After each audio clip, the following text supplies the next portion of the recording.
সম্মানিত ভাইয়েরা আমার, নবীর প্রিয় সাহাবী হযরত ওমর ফারুক রাদিয়াল্লাহু তাআলা আনহু ডেকে বলেন, আমি মৌমাছির গুনগুন আওয়াজ শুনলাম। ডানে তাকাই মৌমাছি নাই, বামে তাকাই মৌমাছি নাই।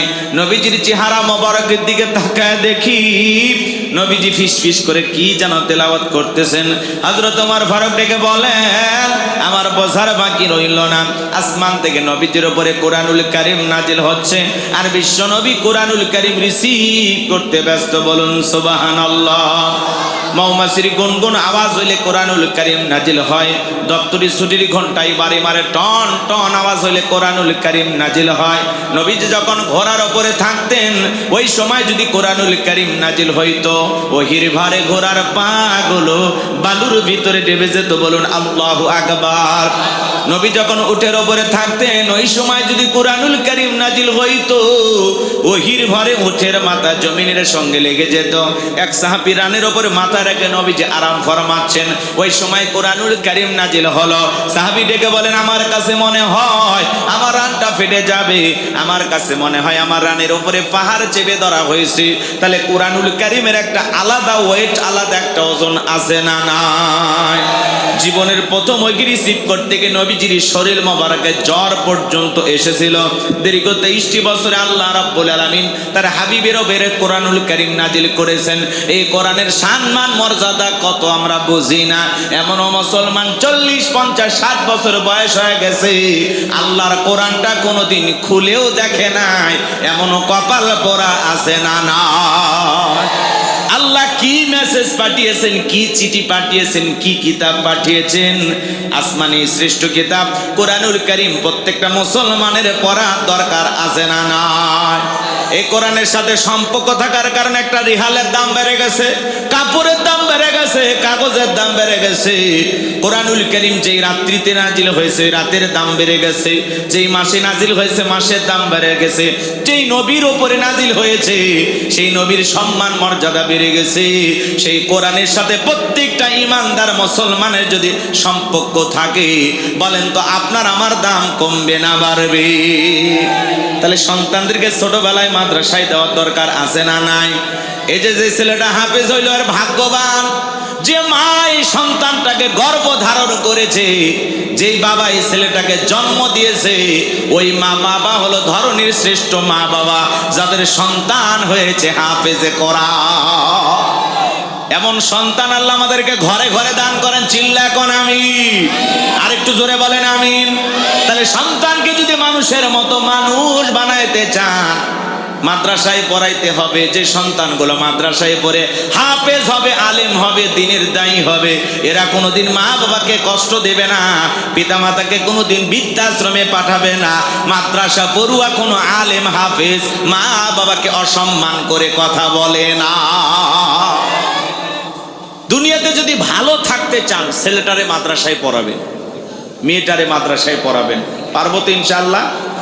আল্লাহ আমাদের বুঝ দান করেন, জোরে বলেন আমিন। আমার ভাইয়েরা, লম্বা করার কোনো সুযোগ নাই। 8টি পদ্ধতিতে নবীজির উপরে কোরআনুল কারীম নাজিল হয়তো। হযরত ওমর ফারুক ডেকে বলেন, নবীজির কোরআনুল কারীম রিসিভ করা শেষ হয়ে গেল।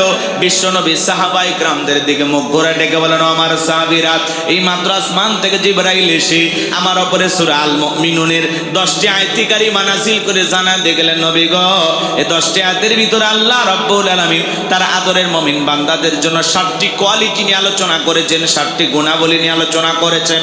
কোন মুমিন যদি এই 7টি গুণে গুণান্বিত হতে পারে, 7টি গুণ দিয়ে তার জীবনটাকে সাজাইতে পারেন, আমার আল্লাহ বলেন, উলাইকা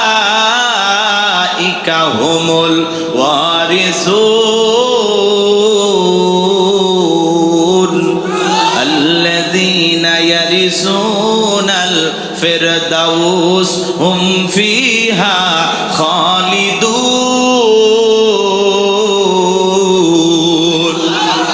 আমার আল্লাহ রাব্বুল আলামিন বলেন তারাই হবেন উত্তরাধিকারী জান্নাতুল ফেরদাউসের। সেখানে তারা চিরকাল বসবাস করবেন। আমার আল্লাহ কোনোদিন তাদেরকে জান্নাত থেকে বের করে দেবেন না, বলুন সুবহানাল্লাহ। বাবা মারা গেলে ওয়ারিশ সূত্রে সন্তান যেরকম বাবার সম্পত্তির ভাগ পায়, কোন মুমিন যদি 7টি কোয়ালিটি অর্জন করে 7টা গুণাবলী দিয়ে জীবনটাকে সাজাইয়া কবরে যাইতে পারে, তার নামে জান্নাতুল ফেরদাউসে জায়গা বরাদ্দ থাকবে। কারা কারা জান্নাতে যেতে চান? 2 হাত তুলে মালিককে দেখাও। 2 হাত তুলে আল্লাহকে দেখান। আপনারা সবাই জান্নাতে যেতে চান? আল্লাহ আমাদের সবাইকে জান্নাতুল ফেরদাউসের ওয়ারিশ হিসেবে কবুল করুন। চিল্লা বলুন আমিন। আরেকটু জোরে বলুন আমিন। আরো একবার বলুন আমিন। এবার 7টা আঙ্গুল দেখান। জান্নাতে যেতে হলে কয়টা গুণাবলী? 7টি। জোরে বলেন কয়টি? 7টি। আরো জোরে। জোর হলো না, উঠেই যাবে। একটু বারবার বলায় নিলাম যাতে মন খারাপ না হয়। কষ্ট হচ্ছে আপনাদের? সম্মানিত ভাইয়েরা আমার, এই 7টি কোয়ালিটি কি, 7টি গুণাবলী কি একটু জানার দরকার আছে না নাই? আরে ভাই, কারো যদি ঢাকা গুলশানে বাড়ি থাকে, লোকটার মশানি আলাদা, ভাবি আলাদা। হুজুর ঢাকা গুলশানে থাকে, চিনতেছেন না? কথা কয় না। কেউ যদি ঢাকা উত্তরে থাকে, ভাব থাকে না হুজুর ঢাকা উত্তরেই থাকে। কথা বলেন। ঢাকা উত্তরা গুলশানে জায়গার দাম কত জানেন? কোটি কোটি টাকা। তাহলে ঢাকা গুলশান উত্তরে বাড়ি থাকলে এই লোকটার যদি ভাব মশান বাইরে যায়, গোলাম রব্বানির ওয়াজ শুনে ঢাকা গুলশানে উত্তরে না, ঠিকানা হবে জান্নাতুল ফেরদাউসে, যদি আলোচনা শুনে আমল করতে পারে। কথা আমার না, কথা আমার মালিকের। আমি শুধু বাঁশিতে সুর তুলতেছি, বাঁশিওয়ালাকে। হ্যাঁ, কোরআন বিশ্বাস হয়। আলোচনার যদি বিশ্বাস করতে চান, কোরআনটাকে বিশ্বাস করতে চান, তাহলে শোনা লাগবে। প্রত্যেকটা পয়েন্ট আল্লাহ নিজে বলে দিয়েছে। আমি শুধু আপনাদেরকে শোনায় দেব, অ্যাডভাইস করার জন্য আসছি। নতুন কিছুই আমার কাছে নাই। ওইটার 1000 বছর আগে আল্লাহ যেটা নাজিল করেছেন সেই কথাগুলো বলবো। ফাঁকে ফাঁকে একটু গ্যাটিস ঢুকাবো আর কি। কিন্তু এই গ্যাটিস কোরআনের ভিতরে ঢুকানো যাবে? হ্যাঁ, যুগের সাথে তাল মিলিয়ে যেটুকু বলা যায় সেটুকুই বলা হবে ইনশাআল্লাহ। তাহলে 7টি গুণাবলী কি আমরা শুরু করে দেব? কষ্ট হবে না তো ইনশাআল্লাহ? যে একটু ধৈর্য নিয়ে বসেন। সম্মানিত ভাইয়েরা আমার, নবী তখন সাহাবায়ে কিরামদের সামনে তেলাওয়াত করলেন। আমার আল্লাহ বলেন, ক্বাদ আফলাহাল মুমিনুন। আমার আল্লাহ রাব্বুল আলামিন বলেন, অবশ্যই মুমিনেরা সফল। অলরেডি মুমিনেরা সফল। সফল হয়েছে তারা, ঈমান এনেছে যারা। আল্লাহু আকবার। আমরা মনে করি ক্ষমতা থাকলে সফল, টাকা থাকলে সফল, যশ খ্যাতি থাকলে সফল, নায়ক সুপারস্টার গায়ক এরা বুঝি সফল না। আল্লাহর কাছে এগুলো সফলতার মাপকাঠি না। আল্লাহর কাছে সফল হতে পারবে তারা, ঈমান আনবে যারা। ক্বাদ আফলাহাল মুমিনুন, অবশ্যই মুমিনেরা সফল। কে বলতেছেন? আল্লাহ বলতেছেন অলরেডি মুমিনেরা সফল, অবশ্যই মুমিনেরা সফল। সফল হয়েছে তারা, ঈমান এনেছে যারা। আল্লাহু আকবার। শুধু ঘোষ আর অবিচার, অন্যায় আর ব্যভিচার, নারী ধর্ষণ, মানুষ খুনে কাঁদছে বাংলার জমিন।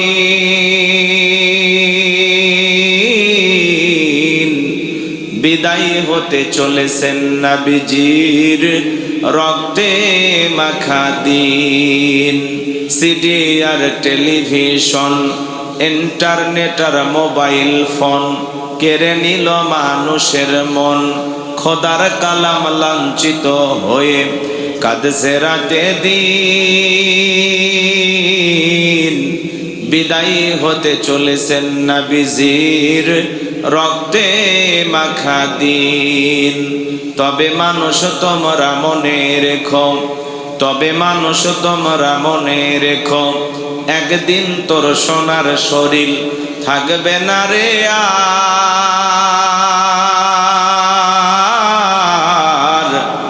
মাটির দেহ মাটির মাঝে মিশবে রে ধোলাই। কিসের টাকা কিসের বাড়ি, ও তুমি কিসের করো জমিদারি। সঙ্গে তোমার কেউ যাবে না, পুরুষ কিংবা নারী। বটবৃক্ষে কুলসমহল কে দিল রে, লতার গাছে কদু মৌমাছিরা কার আদেশে মৌসাকে দেয় মধু, শিমুল গাছে কে দিল রে নরম নরম তুলা, চৈত্র মাসে কার আদেশে জমিন মাঝে ধুলা, কে বা হলো দিবারাত্রি দক্ষিণা হিমেল বায়ু, কোথা থেকে পেলে রে তুই তোর জীবনের আয়ু, কে বা দিল তোর মুখে হাসি অথই মধুর কথা, কেমনে রে তুই বুঝতে পারিস আপন জনের ব্যথা, মাঠের তরে কে বিছালো সবুজ শ্যামল ছবি, সকাল বেলায় কে উঠাই রে আবিরাঙ্গা রবি, পাখির কণ্ঠে কে দিল রে মিষ্টি মধুর গান, চিন্তা করে দেখো রে মানুষ সবই মহান আল্লাহ তাআলার দান, লা ইলাহা ইল্লাল্লাহ জোরে লা ইলাহা ইল্লাল্লাহ জোরে লা, একটু আওয়াজ দে জোরে জোরে লা ইলাহা ইল্লাল্লাহ জোরে লা ইলাহা জোরে লা ইলাহা,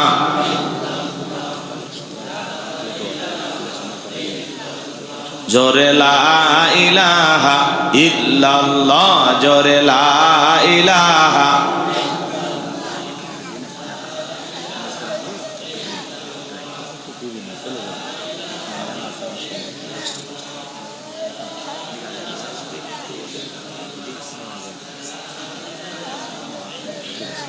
জোরে লা ইলাহা ইল্লাল্লাহ জোরে লা, যার দিলে আছে আমার আল্লাহর ভয়, যার মনে আছে আমার আল্লাহর ভয়, আল্লাহ আল্লাহ সব সময়, আহার নিদ্রা ভালো লাগে না এই দুনিয়া, ভালো লাগে না ভালো লাগে শুধু ইল্লাল্লাহ লা ইলাহা ইল্লাল্লাহ জোরে লা। যারাই সংসদে গেছে পার্লামেন্টে গেছে সবারই দায়িত্ব বেড়ে গেছে, কথা বোঝেন নাই? জনগণের ওপরে চাপ কমানোর জন্য এই যে কিছুক্ষণ আগেই নিউজ পাওয়া গেল তেলের দাম বাইরে দিছে, কথা কয় না? পাম্পে পাম্পে মোটর সাইকেলের লাইন কি করবে? হ্যাঁ, অকটেনে 20 টাকা, হ্যাঁ পেট্রোলে 18-19 টাকা, এইভাবে মোটামুটি তেলের দাম বেড়ে গেছে। এখন 140 টাকা লিটার অকটেন, আর পেট্রোল 135, ডিজেল 115 টাকা, আর কেরাসিন 130 টাকা। এই মাত্র নিউজ, ব্রেকিং নিউজ। তেলের দাম বেড়ে দিয়েছে, সব জ্বালানির তেলের দাম বেড়ে গেছে। আগামীকাল থেকে আর পাম্পে লাইন এমনি কমে যাবে, কথা কয় না কেন? দাম বাড়ছে না। এই সুযোগে কিছু ভাইয়েরা নিয়ে এসে একটু ব্যবসা করতো, এখানে সেখানে ঢালে ঢালে বিক্রি করতো, আর ঢালার দিন শেষ। কি বলেন? আমরা আগে থেকে বলছিলাম যে সংকট তৈরি হওয়ার আগে দাম বাড়িয়ে দেন। রাষ্ট্রীয়ভাবে সঠিক একটা সিদ্ধান্ত না আসলে এভাবে কয়দিন চলে একটা দেশ বলেন? গতকালকে মাননীয় প্রধানমন্ত্রী তারেক রহমানকে প্রশ্ন করা হয়েছে যে তেলের এই সংকট আপনি কি বলেন? একটু সময় দেন, আমরা চেষ্টা করতেছি। এই গতকালকে প্রশ্ন করছেন প্রধানমন্ত্রীকে। আমরা তো সবাই দেখতেছি বহির্বিশ্বের যে অবস্থা, এই জন্য তেলের দাম বাড়াইছে। আমার মনে হয় আরো একটু বাড়াই দিলে তাও ভালো ছিল, অন্তত পাম্পের লাইনটা কমে যায়। কি বলে? এক রাতে আগে যিনি প্রধানমন্ত্রী ছিল এক রাতে 40-50 টাকা বেড়ে দিচ্ছে, আর ইনি তো 20 টাকা সর্বোচ্চ বাড়াইছে। যেন দোয়া করেন, কথা কয় না কেন? কি করবেন? উপায় নাই তো। এই 1.5 মাস রাষ্ট্র চালাইতে গিয়ে 41,000 কোটি টাকা ঋণ করছে। আপনি তেলের দাম না বাড়ায় উপায় আছে? খালি ঋণই করবেন সারা জীবন? আগামী 5 বছর এই ঋণ কোথায় যাবে আল্লাহ ছাড়া কেউ জানে না। অতএব 10 টাকা আমাদের কাছে বেশি নিয়েও যদি দেশের সংকট মোকাবেলা করা যায়, একটু ঋণের বোঝাটা হালকা হয়, তাও ভালো। কি কথা বলেন না কেন? জি জি, তাছাড়া উপায় নাই। দেশ কেমনে চালাবে? কিচ্ছু নাই দেশে, সব শেষ হয়ে গেছে। কথা কি বুঝতে পারতেছেন? তারপরে ওনার প্রশংসা অনেকে করে, কারণ আছে রাস্তাঘাট অনেক কিছু করছে। এই যে আজকে একজন আমারে ফোন দিয়ে সেই গালি দিতেছে। হ্যাঁ, একজন গালি দিয়ে বলতেছে, হুজুর ওনার বিরুদ্ধে কেন কথা বলছেন, রাগ করতেছেন? তাই আমি বললাম, ভাই বিরুদ্ধে বলি নাই, উনি চলে গেলেন কেন এই জন্য বলছিলাম। বলছে উনি দেশের জন্য কিছুই করেনি, আপনি এভাবে বলতেছেন। আমি বলতেছি না, অনেক কিছু করছে, কিন্তু আমাদেরকে ফেলায় কেন চলে গেল? তো সাবেক প্রধানমন্ত্রী শেখ হাসিনার এক ভক্ত ফোন দিয়ে, যে ড্রাইভার আছে, মিডিয়া আছে, যা তা গাল না, বাপ মাও তুলে 14 গোষ্ঠী উদ্ধার করলো। কয় কেন ম্যাডাম রে গালি দিছে?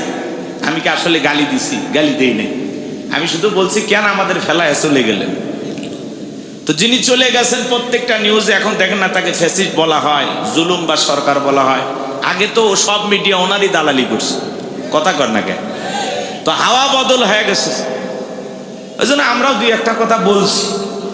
কথা বোঝেন নাই মনে, বলাটা স্বাভাবিক। এভাবে না ফেলায় উনি যদি পদত্যাগ করে জেলেও যাইতো, অন্তত এখনো ওনার নেতা কর্মীরা ব্যানার নিয়ে মিছিল করতো, শেখ হাসিনার মুক্তি চায়, জেলের তালা ভাঙবো, নেত্রীকে বের করে আনবো। মিছিলও হলো না, চলে যায় কি এক বেকায়দা, মিছিলও করা যায় না। রাগ করছেন আপনারা? তো যাই হোক, উনি এক রাতে বাড়ায় দিছিল 40-45 টাকা, আর বর্তমান যিনি সরকার হয়েছেন ওনারা আজকে রাতে বাড়ায় দিছে সর্বোচ্চ 20 টাকা। কি কথা বুঝতে পারছেন? নিউজ পাইছেন না? ঠিক আছে, পেট্রোলের দাম বেড়ে গেছে, অকটেন ডিজেলের দাম, কেরোসিনের দাম বেড়ে গেছে। আগামীকাল থেকে আশা করা যায় পাম্পের লাইন কিছুটা হলেও কমবে। বিশেষ করে যারা বাড়িতে রিজার্ভ করছে, কয় মেলা খাটাখাটি করছি, আর পাম্পে যাওয়ার দরকার নাই, বাড়িতে যেটা আছে এইটাকে পুরাই। এমনও চাষা আছে ট্যাঙ্কি ফুল, মোটরসাইকেলের ট্যাঙ্কি ফুল, তারপরে তেল নিতে গেছে। রাগ করে যে পাম্পে যে ছেলেটা তেল দেয়, কি বলেন আপনারা, নজল ম্যান, আচ্ছা, ও তেল দিতে গিয়ে দেখে ট্যাঙ্কি ফুল। এইবার কয় চাপ দিতেই থাক, ভোরে সব পড়ে গেছে। কয় দাম দিয়ে যা, চাচা ভাইকে যাবার চাচ্ছে, কলার ধরছে, টাকা দিয়ে যা। কথা বোঝেন না? তো এরকম কিছু লোক আছে, থাকার পরেও হাহাকার করে। তো আল্লাহ যেন আমাদের সবাইকে হেদায়েত দান করেন, সুন্দর একটি বাংলাদেশ আমাদেরকে দান করেন। পরিবেশ পরিস্থিতি যাই আসুক, সবাই মিলেমিশে যেন একটা সুন্দর বাংলাদেশ গঠনের জন্য আমরা সবাই যেন ঐক্যবদ্ধ থাকতে পারি, আল্লাহ তৌফিক দান করুন। চিল্লা বলুন আমিন। আমার পূর্বে আলোচনা রেখে ধন্য করেছেন হযরত মাওলানা মুফতি আব্দুল্লাহ সাহেব, আল্লাহ পাক তার গোলামের কণ্ঠ দিনের জন্য কবুল করুন। চিল্লা বলুন আমিন। আরো কথা বলেছেন, আমার পাশে বসে আছেন আমার প্রিয় ভাই, আমাদের অত্যন্ত মহাব্বতের মাওলানা কবির বিন সামাদ, ইসলামী সঙ্গীত শিল্পী। আপনারা জানেন ওনার আলোচনা আমাকে নতুন করে করার দরকার নাই, সারা দেশ ওনার জন্য এখন পাগল। সেই টেকনাফ থেকে তেঁতুলিয়া, রূপসা থেকে পাতুরিয়া, কই কক্সবাজার, কই চট্টগ্রাম, কই দেশের বাইরে, আল্লাহর এই গোলামকে আল্লাহ কবুল করেছেন। কথা বলেন ঠিক কি না? এই যে আপনাদের এলাকার সন্তান, তাই না?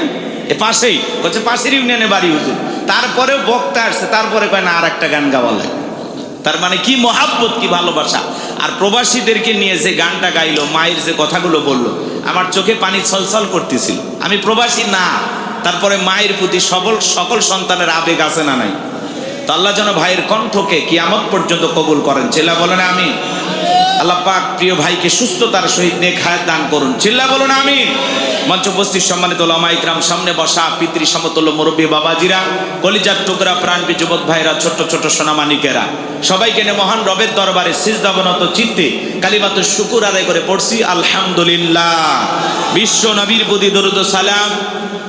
যে নবী আইয়ামে জাহিলিয়াতের যুগে আগমন করে অসভ্য মানুষদেরকে সভ্য বানিয়েছেন, অভদ্র মানুষদেরকে ভদ্র বানিয়েছেন, কোরআন নামের সংবিধান দিয়া, কোরআনে রাজ কায়েম করে সোনালী যুগ উপহার দিয়া মদিনার পাক ভূমিতে শায়িত আছেন, সে রাসূলের প্রতি কলিজা ভরা মহাব্বত নিয়ে পড়ছি দরুদ ও সালাম।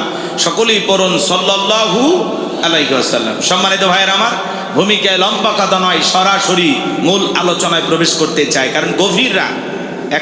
কত বাজে? 11টা 25 না? তার মানে কি, তারিখ বদল হতে সময় লাগে আর 35 মিনিট, তাই না? তো তারপরে যেহেতু মহাব্বতের ভাই, বিশেষ করে প্রবাসী যে ভাই ছিলেন, তো জাহিদুল ভাই ছিলেন না, উনি অনেক কষ্ট করে আমার মোবাইল নাম্বার নিয়ে আমার বারবার ফোন দিয়ে দাওয়াত দিয়েছেন। তো ভাই যেহেতু আছেন, আর আপনারা যেহেতু ধৈর্য ধরে বসে আছেন, আমি সর্বোচ্চ রাত্রি 1টা পর্যন্ত আলোচনা করার নিয়ত করছি। এই 1 ঘন্টা 35 মিনিট সময় আল্লাহর এই গোলামকে কি দেওয়া যাবে? রাজি আছেন তো ইনশাল্লাহ? তো কারা কারা রাজি নাই তারা হাত তোলেন। আলহামদুলিল্লাহ, সবাই রাজি। যারা যারা রাজি আছেন এ ভাই হাসতে বাধা দেই না, রাগ করতেছেন আমার কথা? হ্যাঁ, যদি হন খুশি মুখে নিয়ে হাসি আওয়াজ দেবে বেশি। আল্লাহ নামের এমন একটি স্লোগান দেবেন, এলাকায় যদি কোনো ইসলাম বিরোধী উই পোকা, সার পোকা, তেলা পোকা থাকে, ওদের কলিজায় যেন কম্পন সৃষ্টি হয় এমন আওয়াজ তুলতে রাজি আছেন যারা? বীর মুসলমানের মতো দুটি হাত টান টান করে তুলে দেখান তো তারা। লিল্লাহে তাকবীর, আরো জোরে লিল্লাহে তাকবীর। আল কোরআনের আলো, আল হাদিসের আলো, দুনিয়ার মুসলিম, সারা বিশ্বের মুসলিম, আমার নেতা তোমার নেতা, আমার নেতা তোমার নেতা। লিল্লাহে তাকবীর। আল কোরআনের আলো, আল হাদিসের আলো, দুর্নীতির আলো। হাত নাড়া, হাত নামান, হাত নামান। অনেকে ঝোঁকে তালে বলে ফেলেছেন দুর্নীতির আলো ঘরে ঘরে জ্বালো। বাংলাদেশে দুর্নীতি দমন কমিশন আছে না নাই? এরপরে দুর্নীতি কমেছে নাকি ডিজিটাল কার্ডে বেড়েই চলেছে। দিন যত গড়াচ্ছিল দুর্নীতির পাল্লা তত ভারী হচ্ছিল। কথা বলেন ঠিক কিনা? আমরা চাই আমাদের প্রিয় মাতৃ বাংলাদেশ দুর্নীতি মুক্ত আল্লাহ কবুল করুন, চিল্লা বলুন আমিন। আমরা চাই আমাদের বাংলাদেশ মাদক মুক্ত আল্লাহ কবুল করুন, চিল্লা বলুন আমিন। আমরা চাই আমাদের বাংলাদেশ যৌতুক মুক্ত আল্লাহ কবুল করুন, চিল্লা বলুন আমিন। সম্মানিত ভাইয়েরা আমার, বাতাস আসতে দেন। ভূমিকায় আর লম্বা করার কোনো সুযোগ নাই, ডাইরেক্ট আলোচনা।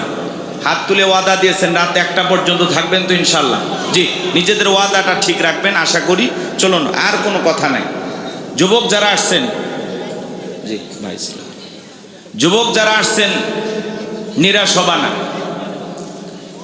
যুবক যারা আসছেন, তোমরাও যুবক, আমিও যুবক, তোমাদের মনের দুঃখটাকে আমি বুঝি। তোমাদের জন্য স্পেশাল কিছু আলোচনা মাথার মেমোরিতে সেভ করা আছে, সময় মতো ডাউনলোড দিয়ে শোনায় দেবো ইনশাআল্লাহ। মা বোন যারা বসে আছেন, মা আপনারাও নিরাশ হবেন না, মনে করবেন না যে হুজুর আপনাদের কথা ভুলে গেছেন। না, মা বোনদের জন্য তো একটু আলোচনা হবে, বিশেষ করে যে সমস্ত মা বোনেরা আঁকা বাঁকা পথে চলে, সোজা হবার চায় না, একটু বেঁকা হয়ে চলতে চায়। আজকে ওয়াজের মাধ্যমে ওই সমস্ত মা বোনদেরকে সোজা রাস্তা দেখানো হবে। কথা বলে টেকেরা, খালি একটু অপেক্ষা করেন, খালি শুরু করি, একটু অপেক্ষা করেন, ধৈর্য ধরেন। জি, কয়েক মিনিট, 1 ঘন্টা পরে বুঝতে পারবেন যে আলোচনা কেমন লাগতেছে। এখন বুঝবেন। এখানে কেউ বসে না হলে একটু সাইডে রাখেন। কেউ বসলে, ইমাম সাহেব বসেন, বসেন, হুজুর বসেন, আমার দিকে তাকান। আল্লাহর কোরআনের কথা শোনার জন্যই তো লিখেছেন তাফসিরুল কোরআন মাহফিল। আলোচনা তাফসির ভিত্তিক হওয়া দরকার আছে না নাই? আল্লাহর কোরআনের কথা শোনার জন্য আসছেন তো ইনশাল্লাহ? কারা কারা আল্লাহর কোরআনের কথা শুনবেন একটু হাত তোলেন তো আরেকবার দেখে। লিল্লাহে তাকবীর। আল্লাহ হাতগুলো জান্নাতি মানুষের হাত হিসেবে কবুল করুন, চিল্লা বলুন আমিন। লিখেছেন তাফসিরুল কোরআন মাহফিল, আলোচনা হবে তাফসির ভিত্তিক। কথা বলবো পবিত্র কোরআনুল কারীমের 23 নম্বর সূরা, সূরা নাম্বার 23। বাতিলেরা হবে সাইজ ইনশাআল্লাহ বলেন। মোট আয়াত আছে 118, রুকু আছে 6টি। বিশ্বনবীর মক্কার জিন্দেগিতে আল্লাহ রাব্বুল আলামিন এই সূরাটি নাজিল করেছেন। সূরাটির নাম সূরা আল মুমিনুন। বলুন কি নাম? আল্লাহ পাক তার বিশ্বাসী বান্দাদের জন্য সূরা আল মুমিনুন নাজিল করেছেন। যারা অবিশ্বাসী কাফের, এদের জন্য আল্লাহ রাব্বুল আলামিন একটি সূরা নাজিল করেছেন, সূরার নাম কাফিরুন। জোরে বলেন কি নাম? কুল ইয়া আইয়ুহাল কাফিরুন। কাফেরদের জন্য আল্লাহ রাব্বুল আলামিন সূরা কাফিরুন নাজিল করেছেন। যারা হলো দুদুল্যমান, 2 নৌকায় পা দিয়ে চলে, মুখে বলে একটা, অন্তরের একটা, দুমুখ সাপ।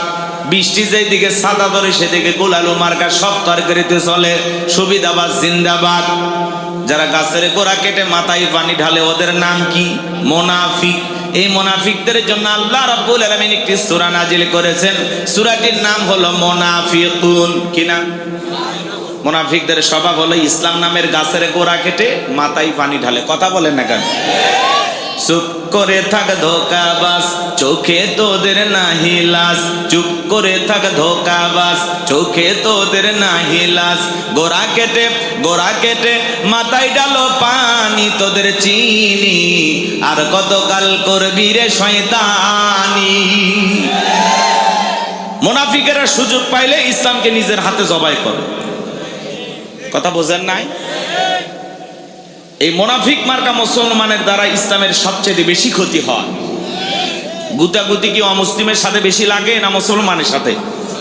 ফতুয়া কার সাথে বেশি? মুসলমানের সাথে। কথা বোঝেন? টুপিওয়ালা লেগে যায়, মুসলমান লেগে যায়। আর তাম পৃথিবীর জালেমেরা এটা দেখে হাসে, মজা নেয় যে লাইগে দিছি। কথা বলেন?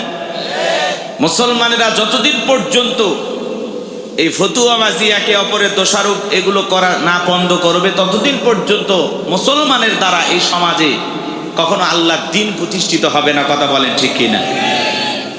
এই জমিনে যদি আল্লাহর দ্বীন প্রতিষ্ঠিত করতে চান, সকল মুসলমানকে ঐক্যবদ্ধ হতে হবে, সকল মুসলমানকে ঐক্যবদ্ধ হতে হবে। মসজিদের ইমাম, মাদ্রাসার মুহাতামিম, দলমত নির্বিশেষে পীরের খানকার পীর সাহেব, রাস্তাঘাটে দোকানপাটে সব জায়গার সব শ্রেণীর মানুষ, মাঠে ময়দানে কাজ করা কৃষিক্ষেতের মানুষ, সবাই মিলে যতদিন পর্যন্ত আমরা ঐক্যবদ্ধ না হব, ততদিন পর্যন্ত আল্লাহর এই জমিন, আল্লাহর দ্বীন প্রতিষ্ঠিত হবে না। কথা বলেন ঠিক কিনা?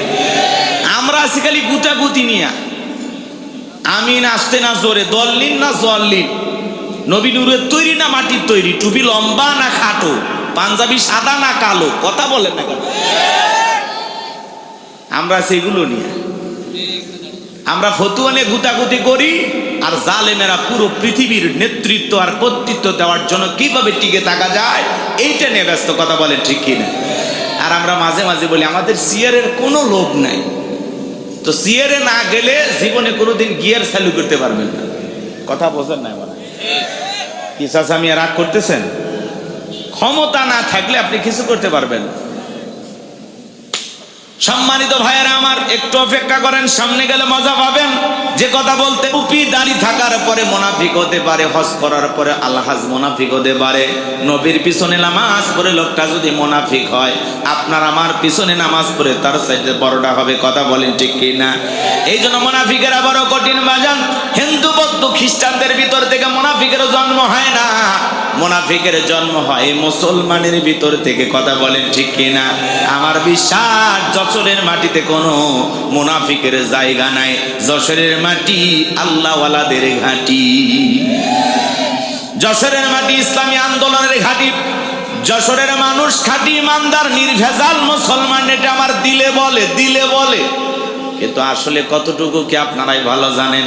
আজকে আমি এই জন্য মুনাফিকদেরকে নিয়ে আলোচনা করব না, কাফেরদের নিয়ে আলোচনা করব না, আমি আলোচনা করব আল্লাহর ভিআইপি মুমিন বান্দাদেরকে নিয়ে। বলুন আল্লাহু আকবার। একটু জবান ছেড়ে সবাই আমার সঙ্গে তেলাওয়াত করুন। আউযু বিল্লাহি মিনাশ শাইতানির রাজিম, বিসমিল্লাহির রাহমানির রাহিম। বিতাড়িত মোর্দা শয়তানের কাছ থেকে আল্লাহ পাকের কাছে আশ্রয় প্রার্থনা চাচ্ছি। পরম করুণাময় দয়ালু আল্লাহ তাআলা নামে শুরু করছি। এই যে দুই একজন ভাই ওঠা বসা করে, আপনাদের মাথার ওপর দিয়ে স্যান্ডেল নিয়ে চলে যায়। দেহের ভিতরে সবচেয়ে দামি জায়গাটা হলো এই মাথা, সম্মানের জায়গা না। আর এই পায়ের তলের জুতা আপনার মাথার ওপর দিয়ে নিয়ে যাচ্ছে, এটা বেয়াদবি। জুতা রেখে চলে যাবেন। গতকাল মানে আজকে মাহফিল শেষ হয়ে গেলে কাল সকালে এসে নিয়ে যাবেন। কথা বোঝেন নাই? ওঠা বসা করবেন না ভাই। আমি তো শুরুই করি নাই, আপনি কি শুনলেন আর কি বুঝলেন? দৌড়ে বাড়িতে গেলেন, ঘন্টাখানেক শোনেন। আমি কি নাচন জানি না, মাজার ব্যথাই পারি না। একটু অপেক্ষা করেন, লাফাইন না। এই লাফালাফি শ্রোতা আমি পছন্দ করি না। এমনি রাত গভীর হয়ে গেছে, তাই না? একটু আল্লাহর হস্তে বসবেন। দয়া করে কেউ উঠে আমাকে কষ্ট দেবেন না। আমি মুসাফির মেহমানকে কষ্ট দিতে নাই, তাই না? শোনার জন্যই তো আসছেন, নাকি অন্য কোনো উদ্দেশ্য আছে? আর যদি বলেন হুজুর ছেড়ে দেন, তাহলে সবাই মিলে একসাথে বাড়িতে যাব। একা যাচ্ছেন কেন? কি বলেন হুজুর? একটু সাথে থাকেন আপনি, জাতি ভাই দুই একজন সাথে থাকলে তো সাপোর্ট পাওয়া যায়। জি, তাকবীর দেন, লিল্লাহি তাকবীর। তাহলে সূরার নাম সূরা আল মুমিনুন। বলেন কি নাম? আমার আল্লাহ রাব্বুল আলামিন বলেন, ক্বাদ ফালাহাল মুমিনুন।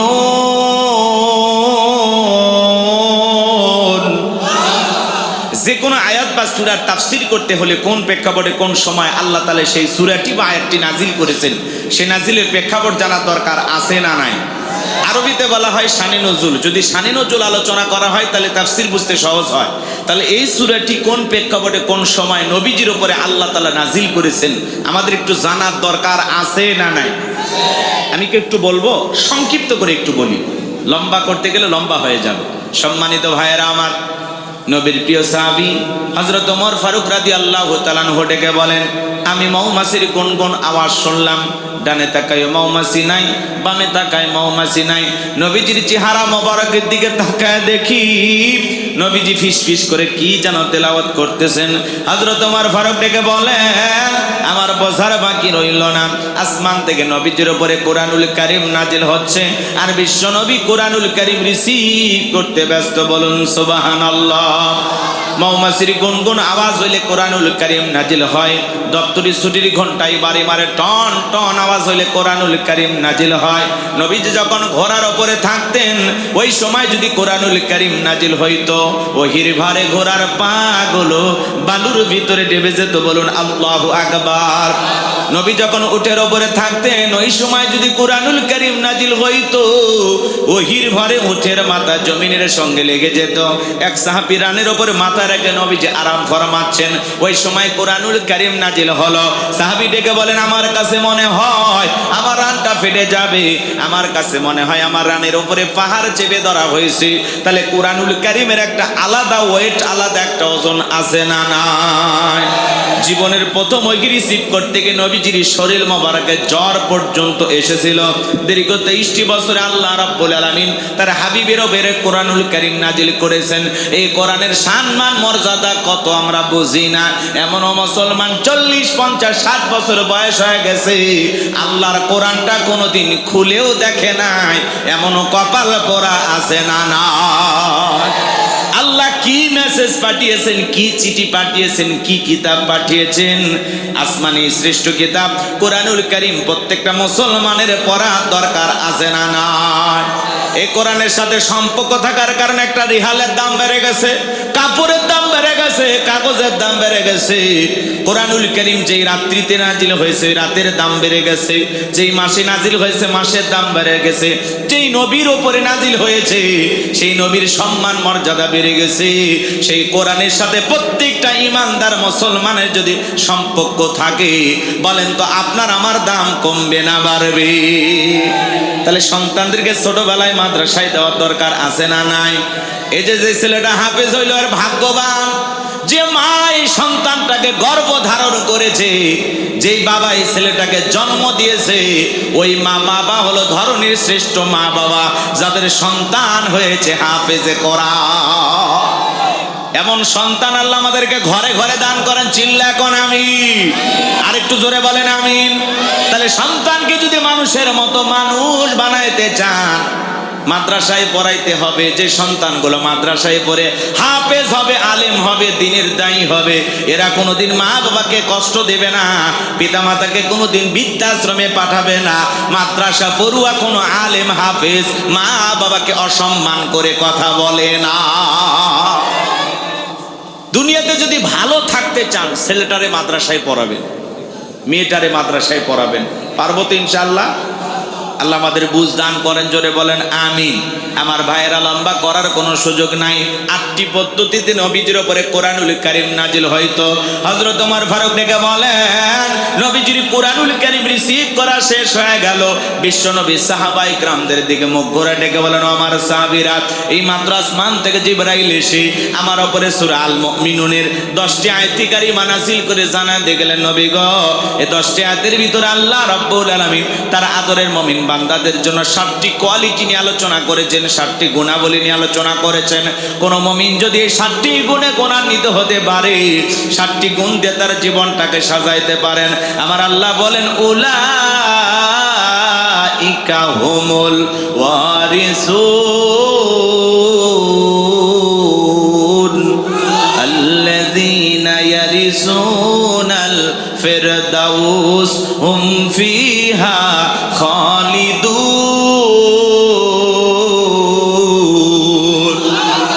আমার আল্লাহ রাব্বুল আলামিন বলেন, তারাই হবেন উত্তরাধিকারী জান্নাতুল ফেরদাউসের, সেখানে তারা চিরকাল বসবাস করবেন। আমার আল্লাহ কোনোদিন তাদেরকে জান্নাত থেকে বের করে দেবেন না, বলুন সুবহানাল্লাহ। বাবা মারা গেলে ওয়ারিশ সূত্রে সন্তান যেরকম বাবার সম্পত্তির ভাগ পায়, কোন মুমিন যদি 7টি কোয়ালিটি অর্জন করে 7টা গুণাবলী দিয়ে জীবনটাকে সাজাইয়া কবরে যাইতে পারে, তার নামে জান্নাতুল ফেরদাউসে জায়গা বরাদ্দ থাকবে। কারা কারা জান্নাতে যেতে চান? 2 হাত তুলে মালিককে দেখাও। 2 হাত তুলে আল্লাহকে দেখান। আপনারা সবাই জান্নাতে যেতে চান? আল্লাহ আমাদের সবাইকে জান্নাতুল ফেরদাউসের ওয়ারিশ হিসেবে কবুল করুন। চিল্লা বলুন আমিন। আরেকটু জোরে বলুন আমিন। আরো একবার বলুন আমিন। এবার 7টা আঙ্গুল দেখান। জান্নাতে যেতে হলে কয়টা গুণাবলী? 7টি। জোরে বলেন কয়টি? 7টি। আরো জোরে। জোর হলো না, উঠেই যাবে। একটু বারবার বলায় নিলাম যাতে মন খারাপ না হয়। কষ্ট হচ্ছে আপনাদের? সম্মানিত ভাইয়েরা আমার, এই 7টি কোয়ালিটি কি, 7টি গুণাবলী কি একটু জানার দরকার আছে না নাই? আরে ভাই, কারো যদি ঢাকা গুলশানে বাড়ি থাকে, লোকটার মশানি আলাদা, ভাবি আলাদা। হুজুর ঢাকা গুলশানে থাকে, চিনতেছেন না? কথা কয় না কেউ। যদি ঢাকা উত্তরে থাকে, ভাব থাকে না হুজুর ঢাকা উত্তরেই থাকে। কথা বলেন। ঢাকা উত্তরা গুলশানে জায়গার দাম কত জানেন? কোটি কোটি টাকা। তাহলে ঢাকা গুলশান উত্তরে বাড়ি থাকলে এই লোকটার যদি ভাব মশান বাইরে যায়, গোলাম রব্বানির ওয়াজ শুনে ঢাকা গুলশানে উত্তরায় না, ঠিকানা হবে জান্নাতুল ফেরদাউসে, যদি আলোচনা শুনে আমল করতে পারে। কথা আমার না, কথা আমার মালিকের। আমি শুধু বাঁশিতে সুর তুলতেছি, বাঁশিওয়ালাকে। হ্যাঁ, কোরআন বিশ্বাস হয়? আলোচনার যদি বিশ্বাস করতে চান, কোরআনটাকে বিশ্বাস করতে চান, তাহলে শোনা লাগবে। প্রত্যেকটা পয়েন্ট আল্লাহ নিজে বলে দিয়েছে। আমি শুধু আপনাদেরকে শোনায় দেব, অ্যাডভাইস করার জন্য আসছি। নতুন কিছুই আমার কাছে নাই। ওইটার 1000 বছর আগে আল্লাহ যেটা নাজিল করেছেন সেই কথাগুলো বলবো। ফাঁকে ফাঁকে একটু গ্যাটিস ঢুকাবো আর কি। কিন্তু এই গ্যাটিস কোরআনের ভিতরে ঢুকানো যাবে? হ্যাঁ, যুগের সাথে তাল মিলে যেটুকু বলা যায় সেটুকুই বলা হবে ইনশাআল্লাহ। তাহলে 7টি গুণাবলী কি আমরা শুরু করে দেব? কষ্ট হবে না তো ইনশাআল্লাহ? যে একটু ধৈর্য নিয়ে বসেন। সম্মানিত ভাইয়েরা আমার, নবী তখন সাহাবায়ে কিরামদের সামনে তেলাওয়াত করলেন। আমার আল্লাহ বলেন, ক্বাদ আফলাহাল মুমিনুন। আমার আল্লাহ রাব্বুল আলামিন বলেন, অবশ্যই মুমিনেরা সফল। অলরেডি মুমিনেরা সফল। সফল হয়েছে তারা, ঈমান এনেছে যারা। আল্লাহু আকবার। আমরা মনে করি ক্ষমতা থাকলে সফল, টাকা থাকলে সফল, যশ খ্যাতি থাকলে সফল, নায়ক সুপারস্টার গায়ক এরা বুঝি সফল না। আল্লাহর কাছে এগুলো সফলতার মাপকাঠি না। আল্লাহর কাছে সফল হতে পারবে তারা, ঈমান আনবে যারা। ক্বাদ আফলাহাল মুমিনুন, অবশ্যই মুমিনেরা সফল। কে বলতেছেন? আল্লাহ বলতেছেন অলরেডি মুমিনেরা সফল, অবশ্যই মুমিনেরা সফল। সফল হয়েছে তারা, ঈমান এনেছে যারা। আল্লাহু আকবার। আমরা মনে করি কি ক্ষমতা থাকলে সফল। বর্তমান পৃথিবীর সবচেয়ে ক্ষমতাধর ব্যক্তির নাম হলো ডোনাল্ড ট্রাম্প, আমেরিকার প্রেসিডেন্ট। লোকটা আধা পাগল। কথা কন না কেন? লোকটা কি আধা পাগল, এর মাথা ঠিক নাই। এর কাজই হলো পুরো পৃথিবীতে খালি যুদ্ধ লাগাই দেওয়া। চাত্তা খারাপ না, বিশ্ব বদমাইশ, আন্তর্জাতিক লেভেলের বদমাইশ, চরম লেভেলের বেয়াদব। কথা কি বুঝতে পারতেছেন? হুজুর মানুষ তো বেশি গালি দিতে পারি না। তাছাড়া আমি কি এই দেশের মানুষ না? ওরকম 50টা গালি আমার মুখস্থ আছে না? দেই না, বিবেকে বাধা দেয়। কথা কি বুঝতে পারতেছেন? সবটুকু ঘৃণা নিয়ে বলতেছি, এরা হলো পুরো পৃথিবীর সকল মুসলমানের দুশ্মন। কথা কি বুঝতে পারতেছেন? বর্তমানে যদি পৃথিবীতে 4-5টা দুশ্মনের হিসাব করেন, এর মধ্যে একজন। কথা কয় না কেন? এরা ওপরে ভালো কিছু বুঝায়, কিন্তু এরা পুরোটাই হলো আমাদের দুশ্মন। এরা কখনো মুসলমানের ভালো চায় না, এরা কখনো মুসলমানের কল্যাণকামী হতে পারে না। ওই যে একটা ম্যাক্রো নাকি আছে, কথা কয় না? হ্যাঁ, ও আজকে একটা ইতালির প্রেসিডেন্ট, মহিলা প্রেসিডেন্ট গেছে, যাত্রা জোরে জোরে ধরে চুমা খাইল না, কিস করছে, ওটা ক্যামেরা পর্যন্ত আওয়াজ আসছে। এ ম্যাক্রো, ম্যাক্রো যে দেশে সবচাইতে নবী বিদ্বেষী কাজ হয়। কথা বলে না কেন? যারা মাঝে মাঝে সুযোগ পাইলে নবীর কার্টুন তৈরি করে দেয়ালে টাঙায়, এই হলো ফ্রান্সের জালেমেরা। কথা কি বুঝতে পারছেন? সেই দেশের প্রেসিডেন্ট ম্যাক্রো।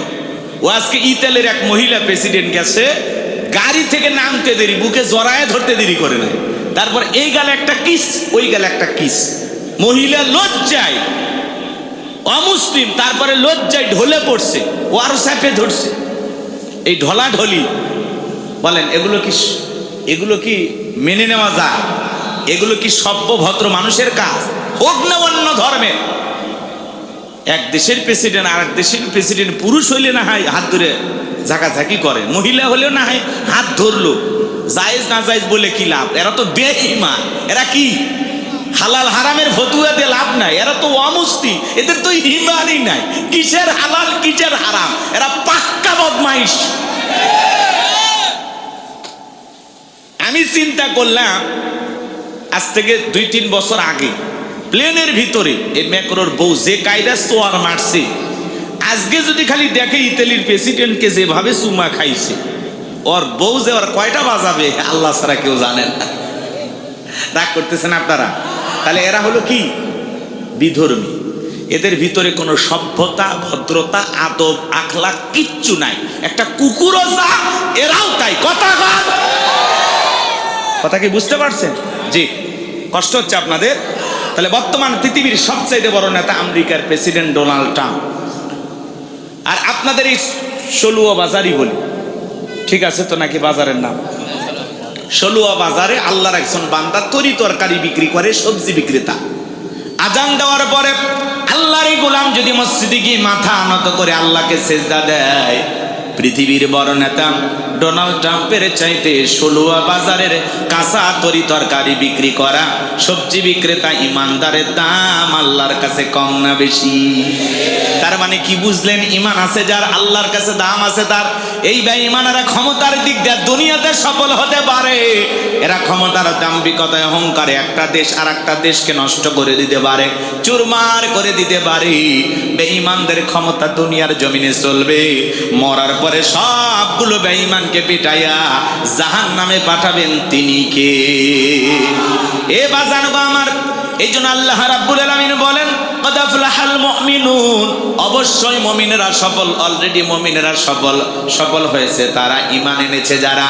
ক্ষমতা থাকলে সফল হওয়া যায় না, টাকা থাকলে সফল হওয়া যায় না, নায়ক, সুপারস্টার, গায়ক, ক্রিকেটার, ফুটবলার হলে সফল হওয়া যায় না, ভালো ব্যবসা করলে সফল হওয়া যায় না। আল্লাহর কাছে সফল হতে পারবে তারা, ঈমান আনবে যারা। তাহলে আমি বলবো সফল হয়েছে কারা? আপনারা বলবেন ঈমান এনেছে যারা। আপনার চেহারা কালো হোক, ফর্সা হোক, লম্বা হন, খাটো হন, ধনী হন, গরিব হন, হন না আপনি রাস্তার ভিক্ষুক, মিসকিন, তাতে কোনো সমস্যা নাই। আপনার ভিতরে ঈমান আছে, আল্লাহর কাছে আপনার দাম আছে। এই জীবনে যদি আল্লাহর কাছে দামি হতে পারি, আমাদের আর কিছু চাওয়ার আছে?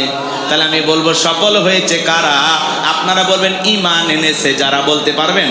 বলুন সফল হয়েছে কারা? আরেকটু জোরে, সফল হয়েছে কারা?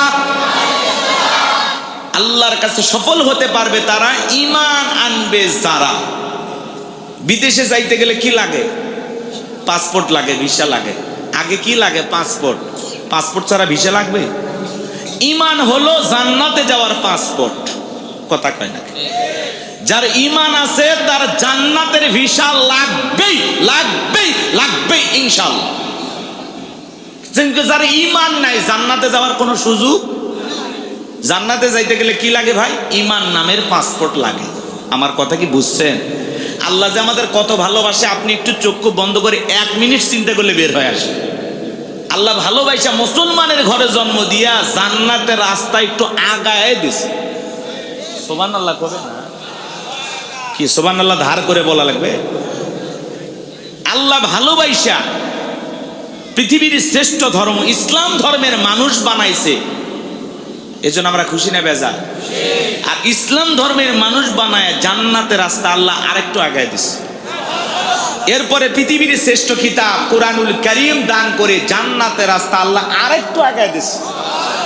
এরপরে আখিরি পয়গাম্বার, আখিরি নবীর আখিরি উম্মত বানাইয়া জান্নাতের রাস্তা আল্লাহ আরেকটু আগায় দিছে। এখন একটু আমল করলেই জান্নাত। আমরা এদিক খেয়াল করেন, জাতির দিক দিয়ে সেরা জাতি ধর্মের দিক দিয়ে শ্রেষ্ঠ ধর্ম পেয়েছি, কিতাবের দিক দিয়ে সেরা কিতাব পেয়েছি, নবীর দিক দিয়ে শ্রেষ্ঠ নবী পাইছি, সব দিক দিয়ে সেরা। আজকে গোলাম রব্বানির কথাগুলো যদি আমল করতে পারেন, জান্নাতটাও জুটবে সেরা ইনশাআল্লাহ। জান্নাতুল ফেরদাউস কি ছোট জান্নাত না সবচেয়ে বড় জান্নাত? সবচাইতে বেশি মর্যাদাপূর্ণ জান্নাত, সুবহানাল্লাহ। সবচেয়ে ভিআইপি জান্নাত, সবই ভালো, আল্লাহ যা বানাইছে সব ভালো। এর মধ্যে কোয়ালিটির দিক দিয়ে এক নাম্বার। কয় নাম্বার? কথা কি বুঝতে পারতেছেন? তাহলে এক নাম্বার জান্নাতে যেতে গেলে এক নাম্বার আমল করার দরকার আছে না নাই? আমার দিকে তাকান। একজন অমুসলিম জোহরের নামাজের পূর্বে কালেমা পড়ে ঈমান এনেছিল। এখন আপনারাই বলুন, এই অমুসলিম জোহরের নামাজ পড়ে কালেমা, এদিকে খেয়াল করেন, জোহরের নামাজের পূর্বে কালেমা পড়ে মুসলমান হয়েছে। এখন এই ব্যক্তির উপরে জোহরের সালাত আদায় করা কি? ভাই মঞ্চে কথা বলেন, জাহিদুল ভাই একটু দয়া করে একটু কথা বলেন, আসেন, বললে আমার এলোমেলো হয়ে যাবে। তাহলে ওই ব্যক্তির উপরে জোহরের সালাত আদায় করা কি? তার মানে ঈমান আনার পরে মুমিন জীবনের সবচেয়ে গুরুত্বপূর্ণ ইবাদতের নাম হলো নামাজ। কিয়ামতের ময়দানে আল্লাহ তাআলা যখন বান্দার হিসাব শুরু করবেন, এক নাম্বার আল্লাহ তাআলা সালাত দিয়ে শুরু করবেন। সুবহানাল্লাহ। বান্দা যদি সালাতের হিসাব ঠিকঠাক ভাবে দিতে পারে, বাকি হিসাবে যদি একটু 19-20 হয়, কম বেশি হয়ে যায়, আল্লাহ তাআলা সালাতের দিকে তাকায় বান্দাকে মাফ করে দেবেন। আর যদি বান্দা সালাতের হিসাবে ধরা খেয়ে যায়, এক নাম্বার হিসাবে বান্দা যদি থেমে যায়, আটকে যায়, বাকি হিসাবগুলো তার জন্য আরো বেশি কড়াকড়ি হবে, কঠিন হবে। তাহলে সালাতের হিসাবে আমাদের পাশ করার দরকার আছে না নাই? তরুণ যুবকেরা খেয়াল করে শোনো, মুমিন বান্দার এক নাম্বার গুনাহবলী আল্লাহ সালাত দিয়ে শুরু করলেন। তোমরা ভুলে যেও না, তোমাদের জন্য মনে ওয়াজ নাই। 4 নাম্বার গুনাহবলীতে যুবক আর যুবতীর আলোচনা আছে। কয় নাম্বার? তাহলে 1 নাম্বার থেকে 4 যাওয়ার দরকার আছে না নাই? একটু অপেক্ষা করো শোনা ভাই। তাহলে 1 নাম্বার গুনাহবলী আল্লাহ রাব্বুল আলামিন বলেন, আল্লাযীনা হুম ফি সালাতিহিম খাশিউন। মুমিন বান্দার 1 নাম্বার গুনাহবলী যারা নিজেদের সালাত বিনয়ের সহিত, নম্রতার সহিত আল্লাহর ভয় নিয়ে আদায় করে। এই আয়াতের ব্যাখ্যায় তাফসীরকাররা লিখেছেন, তাফসীর ইবনে কাসির থেকে বলছি, অন্তরের ভিতরে সুচিন্তা, দুশ্চিন্তা, বিবির কথা, সংসারের কথা, ব্যবসা বাণিজ্যের কথা, দুনিয়াবি কোনো চিন্তা ভাবনা মনের মধ্যে রাখা যাবে না। আপনি আমি যখন নামাজের মধ্যে দাঁড়িয়ে যাব, অন্তরে একমাত্র ভয় থাকতে হবে কার? ইয়া আইয়ুহাল্লাযীনা আমানুত্তাকুল্লাহ, হে ঈমানদারগণ আমি আল্লাহকে ভয় করো, হাক্কা তুকাতিহি, ভয় করার মতো ভয় করো। কিভাবে নামাজ আদায় করবেন? নবীজি কিভাবে সালাত আদায় করতেন? আম্মা জান আয়েশা ডেকে বলেন, নবীজি নামাজের ভিতরে এত লম্বা সময় দাঁড়িয়ে থাকতেন, মাঝে মাঝে তাকায় দেখতাম নবীজির পা মোবারক ফুলে উঠেছে। আম্মা জান আয়েশা ডেকে বলেন, নবীজি এত লম্বা সময় রুকু করতেন, মাঝে মাঝে মনে হয় নবী আর কোনোদিন রুকু থেকে দাঁড়াবেন না। নবীজি এত লম্বা সময় সিজদা দিতেন। আম্মা জান আয়েশা ডেকে বলেন, মাঝে মাঝে মনে হইতো নবীজি আর কোনোদিন সিজদা থেকে মাথা উঠাবেন না। সবচেয়ে লম্বা সময় সিজদায় থাকতেন মুহাম্মদ সাল্লাল্লাহু আলাইহি ওয়াসাল্লাম। আম্মা জান আয়েশা ডেকে বলেন, নবীজি এক রাতের বেলায় এত লম্বা সিজদা দিয়ে এত কান্না করতেছেন, এমন কান্না নবীকে কখনো করতে দেখি নাই। নবীজি এত কান্না করেছেন, সিজদার জায়গাটা পর্যন্ত ভিজে গেছে। আম্মা জান আয়েশা নবীজি যখন সিজদা থেকে মাথা উঠাইলেন, জিজ্ঞাসা করেন, নবী এত কান্না কেন করলেন, কি হয়েছে আপনার? নবী তখন ডেকে বলে, আয়েশা আমি তো আমার জন্য কাঁদি না, আমি কাঁদি আমার গুনাহগার উম্মতের জন্য। আমি আল্লাহর কাছে কেঁদে কেঁদে বলি, আল্লাহ আমার গুনাহগার উম্মতের গুনাহগুলো মাফ করে দাও, ওই কঠিন ভয়ঙ্কর জাহান্নামের আগুন থেকে আমার উম্মতকে মুক্তি দাও। কেমন নবী পাইছি বাজান, কতটা উম্মতির প্রতি মায়া, দরদ, ভালোবাসা থাকলে, যেই নবীর জীবনে কোনো গুনাহ নাই, সেই নবী দিনের মধ্যে 70 থেকে 100 বার ইস্তেগফার পড়তেন, তওবা করতেন। সেই নবী সিজদা দিয়ে কাঁদেন আপনার আমার গুনাহ মাফের জন্য। সেই নবী সিজদা দিয়ে কান্না করেন আপনাকে আমাকে জাহান্নামের আগুন থেকে বাঁচানোর জন্য। তাহলে বলেন তো বাজান, নবী যদি আপনার আমার গুনাহ মাফের জন্য আল্লাহর কাছে দোয়া করেন, আপনি আমি হলাম মূল ভিকটিম, মূল আসামি, মূল অপরাধী। তাহলে আমাদের নিজেদের গুনাহ মাফের জন্য সিজদা দিয়ে আল্লাহর কাছে কান্না করার দরকার আছে না নাই? 5 ওয়াক্ত সালাত এটা তো রবের বাধ্যতামূলক অর্ডার, আদায় করতেই হবে। নিজেকে যদি আল্লাহর গোলাম দাবি করেন, নিজেকে যদি ইমানদার মুসলমান দাবি করেন, তাহলে অবশ্যই আপনাকে 5 ওয়াক্ত সালাত আদায় করতে হবে। 5 ওয়াক্ত সালাত আমাদের জন্য নফল না ফরজ। 5 ওয়াক্ত সালাত আদায় করা লাগবে।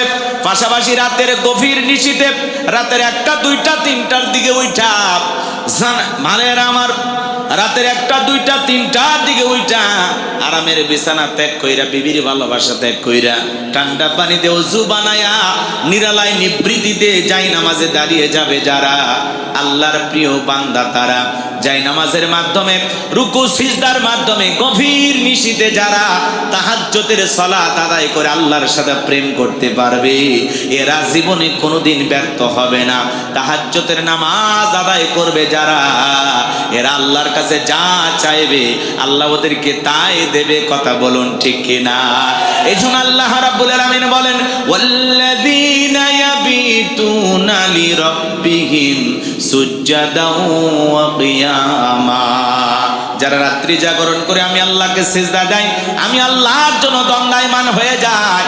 গভীর নিশিতে আপনি নামাজে দাঁড়িয়ে গেলেন, এই নামাজ দুনিয়ার কাউকে খুশি করার জন্য নয়, এই নামাজ হলো একমাত্র আল্লাহকে পাওয়ার জন্য। কথা বলেন ঠিক কিনা?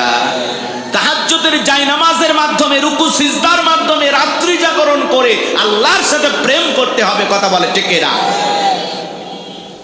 আল্লাহর প্রিয় গোলাম যারা এইভাবে রাত্রি জাগরণ করবে, তারা যুবকেরাও রাত্রি জাগরণ করে, তবে আল্লাহর সাথে প্রেম কইরা না। ইউটিউব ইন্টারনেট ঘাটাঘাটি করে, ইমো মেসেঞ্জারে বান্ধবীর সাথে সেটিং কইরা, সারা রাত চ্যাটিং কইরা ফজরের আজান হয় যখন, ওই হাইব্রিড যুবক ঘুমাইতে যায়, তখন নামাজও পড়ে না। যুবক রে, এই ঘুম ভাঙলে সকাল, না ভাঙলে পরকাল। কথা বলেন ঠিক কিনা? কেমন করে ঘুমাও তুমি ওরে যশোরের যুবক, কেমন করে ঘুমাও তুমি ফজর করে কাজা, এমন তো হতে পারে ও তোমার জহরে জানাজা, এমন তো হতে পারে ও তোমার জহরে জানাজা। কথা বলে ঠিক কিনা? হে যুবক, তাহলে রাত্রি জাগরণ করে তাহাজ্জুদ পড়ার দরকার আছে না নাই? যুবক একটু অপেক্ষা করো, পরে আসতেছি তোমাদের কাছে। নবীর সাহাবীরা কিভাবে নামাজ আদায় করতেন? মরুভূমিতে নবীর সাহাবীরা নামাজে দাঁড়িয়ে গেছেন। ওই মরুভূমির পাখিগুলো খেজুর গাছ মনে করে সাহাবায়ে কিরামদের কাঁধের উপরে, মাথার উপরে বসে থাকতেন। নবীর সাহাবীরা সালাতে এত মনোযোগ, কাঁধে পাখি পরে থাকতো, তারপরেও তারা টের পাইতেন না। বলুন সুবহানাল্লাহ। আর আপনি আমি যদি একটা মশা পরে হাতে এই জায়গা নিয়ে যা, আগে মশা মারে তারপরে সুরে ধরে। কথা বলেন ঠিক কিনা? হযরতে তালহা রাদিয়াল্লাহু তাআলা নামাজ আদায় করতেছেন, ছেলেটা খেলা করতেছিল, জঙ্গল থেকে সাপ এসে সন্তানটাকে পেছে ধরেছেন। স্ত্রীর মানুষজনকে ডাকলেন, ছেলেটাকে বিপদ মুক্ত করলেন। হযরতে তালহা নামাজ শেষে জিজ্ঞাসা করলেন, বিবি রে, বাড়িতে এত মানুষজন, ব্যাপারটা বুঝতে পারলাম না। ডেকে বলে, স্বামী, আপনি যখন নামাজ আদায় করতেছিলেন, জঙ্গল থেকে একটা সাপ এসে সন্তানটাকে পেছে ধরেছিল, আমি মানুষজনকে ডাকলাম, ছেলেটাকে বিপদ মুক্ত করলাম। এত ঘটনা আপনার চোখের সামনে ঘটে গেল, আপনি কি কিছুই বলতে পারেন না? কিছুই কি টের পান নাই? হযরতে তালহা ডেকে বলেন, বিবি রে, নামাজের মধ্যে মন যদি এদিক সেদিক চলে যায়, তাহলে নামাজ তো আর নামাজ থাকে না। আল্লাহু আকবার। আর আপনি আমি নামাজ পড়ি, যশোরে মন চলে যায় মাগুরাতে। কথা কর। নামাজ পড়ে চৌগাছা, মন চলে যায় বড়গাছা। নামাজ পড়ে সলুয়া, মন চলে যায় হালুয়া ঘাট। কথা কর। নামাজের মধ্যে দাঁড়ায় দুনিয়াবি নানান চিন্তা ভাবনা মনে হয়, মাঝে মাঝে দুনিয়াবি এত কথা নামাজের মধ্যে মনে হয়, নামাজ 2 রাকাত না 3 রাকাত মনে থাকে না। মাঝে মাঝে দুনিয়াবি এত চিন্তা এত কথা নামাজের মধ্যে মনে হয় নামাজের সিজদা দুইটা হলো না একটা হলো, নামাজে ব্রেক কইরা চিন্তা করা লাগে। কথা কন, কথা আমার কথা কি বোঝেন? নামাজের মধ্যে যারা আমাদের মন খালি ছটফট করে, এই জন্য তো গোলাম রব্বানি কইলে দোষ। আমি কি বলবো? আমাদের পাগল মন, জোরে বলেন কি মন? পাগল মোহন মোহন রে, মন কেন উল্টো পাল্টা বলে? ও পাগল মন মোহন রে, মন কেন মসজিদে না যায় রে? আল্লাহ রে, কোন দুনিয়ায় পাঠাইলাই আমারে? আছে না? না বলবো না রাগ করবেন? বর্তমানের নারী পুরুষ সমান সমান মাপ, লম্বা চুল কাটিয়া আবার মাথায় লাগাই ক্যাপ। আল্লাহ রে, কোন জামানায় পাঠাইলাই আমারে? হিন্দি গানের টান মারিয়া রাস্তা হাইটা যায়, আবার কারো সুরে সুরে বুকটা ফাইটা যায়। আল্লাহ রে, কোন জামানায় পাঠাইলাই? আছে না নাই? জিন্সের প্যান্ট শার্ট পরিয়া রাস্তা হাইটা যায়, পোলা না মাইয়া ওইটা সেনা বড় দায়। আল্লাহ রে, কোন দুনিয়ায় পাঠাইলাই আমারে? কানে পড়ছে দুল, কপালে পড়ছে টিপ, কাছে যদি বলেন বিলকিস আমা কয় না আমি বিলকিস, আমি আবুল। আছে না নাই? বুখারী শরীফের হাদিস, আল্লাহ রাসূল বলেছেন, কোন পুরুষ যদি নারীর বেশ ধারণ করে আর কোন নারী যদি পুরুষের বেশ ধারণ করে, আল্লাহর লানত তাদের উপরে। কথা বলে ঠিক না? এরপরে দেখেন কিছু শাহবাগী, দেখছেন না? দুইজন বৈশা গেছে, কয় আমরা সমকামী, কে আসিস আয় আমাদেরকে ঠেকা। দুইজন বলছে, কয়জন? কয়েকদিন আগে কয়জন মার খাইছে, এবার দুইজন হারামি বলছে, জগৎ বিখ্যাত হারামি এরা। এরা সমকামিতাকে প্রমোট করতে চায়। এরা বলে আমাদের অধিকার দিতে হবে। পৃথিবীর অন্য অন্য রাষ্ট্রে যেরকম আছে, পুরুষে পুরুষে বিয়ে করতে পারবে, নারীতে নারীতে বিবাহ করতে পারবে। বিকৃতি যৌনতার, যে কারণে আল্লাহ তাআলা কওমে লুতকে উল্টায়া দিছে, ধ্বংস করেছে। কথা বলে ঠিক কিনা? 95% মুসলমানের দেশে এই শাহবাগী বেঈমানেরা কখনো সমকামিতাকে প্রমোট করে বাঁচতে পারবে না। প্রয়োজন হলে এই সমস্ত বেঈমানদের বিরুদ্ধে চূড়ান্ত আন্দোলন হবে। কথা বলে ঠিক কিনা? এটা ফাজলামি করার জায়গা পাও না। দুইজন যুবক বসে গেছে, কই কে আসিস আয়, আমরা জীবন দেব সমকামিতার জন্য। নাউযুবিল্লাহ। এদের চেহারা দেখলে বোঝা যায় ভদ্র কোন ঘরে এদের জন্মও হয়নি। কথা বলেন ঠিক কিনা? কেমনে বলে এই সমস্ত কথা? এই যুবক, হাসির জন্য বলি নাই, শাহবাগে দেখছো না চ্যানেলে নিউজ প্রচার করা হচ্ছে, চ্যানেলারাও খাইয়া কাম পায় না। ওই দুইজনা নিউজ, এখানে 10,000 মানুষ কোরআনের কথা শুনবে, এটা নিউজ হবে না। কথা বলে না কেন? দুইজন বেঈমান বসে গেছে, একটা হারাম জঘন্যতম অপরাধ বিকৃত যৌনতার, সেটার অধিকার প্রতিষ্ঠিত করার জন্য, সমকামিতার আইন পাস করার জন্য দুইজন বসে গেছে। সবগুলো পিটায় পাছা লাল করে দেওয়া লাগবে। কথা বলেন ঠিক কিনা? কত বড় গদ্ধব, কত বড় মূর্খ নাদান হলে এই সমস্ত কথা বলার সাহস পায়। কথা বলেন ঠিক কিনা? এদের থাপড়াইয়া কান ঝালাপালা করে দেওয়া লাগবে। কথা বলেন ঠিক কিনা? এটা মুসলমানের দেশ, মসজিদ মাদ্রাসার দেশ, আল্লাহওয়ালাদের দেশ। এই দেশের সমকামিতার আইন আমরা জীবিত থাকতে পাস করতে দেব না। কথা বলেন ঠিক কিনা? ওরা তো আমাদের চেনে নাই। মোল্লারা একবার যদি মাথার পাগড়ি কোমরে বাঁধে, নাস্তিক বেঈমানেরা পালানোর জায়গা খুঁজে পাবে না। কথা বলেন ঠিক কিনা?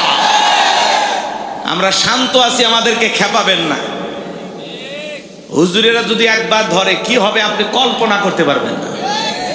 দুই শাহবাগী নাস্তিক বেঈমান বসে গেছে সমকামিতা। আমরা সমকামী, আয় কে মারবি আয়।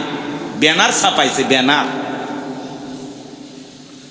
আর প্রশাসন এগুলো দেখে আর তামাশা করে।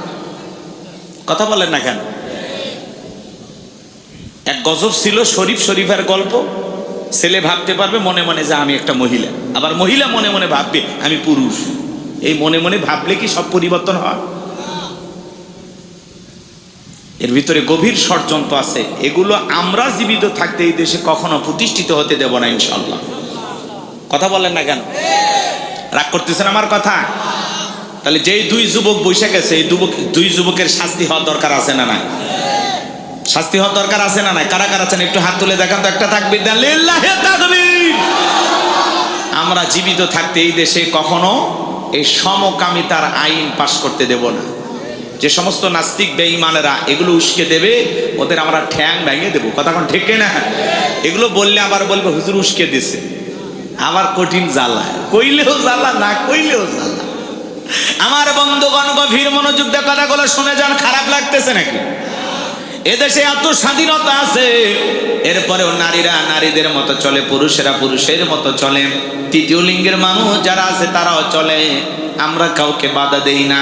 এদেশে বলার স্বাধীনতা আছে, চলার স্বাধীনতা আছে, কিন্তু এমন কোন জঘন্য আইন, এমন কোন জঘন্য কাজের দাবি করা যাবে না যেটাতে আমার আল্লাহ বেজার হয়। কথা বলেন ঠিক কিনা?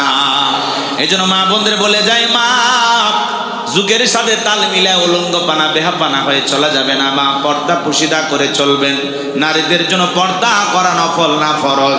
আল্লাহ বলেন অকরনা ফি বুয়ুতিকুন্না ওয়ালা তাবাররাজনা তাবাররুজাল জাহিলিয়াতিল উলা। নারীরা তোমরা ঘরের ভিতর অবস্থান করো, খবরদার জাহিলিয়াতি যুগের মেয়েদের মতো নোংরা অশ্লীল পোশাক পরে নিজের দেহকে প্রদর্শন করো না। নারীরা পর্দায় থাকলে নিরাপদে থাকবে, পর্দা নারীকে সিকিউরিটি দেবে, পর্দাশীল নারীর উপরে আল্লাহ রহমত নাজিল হবে। কথা বলেন ঠিক কিনা?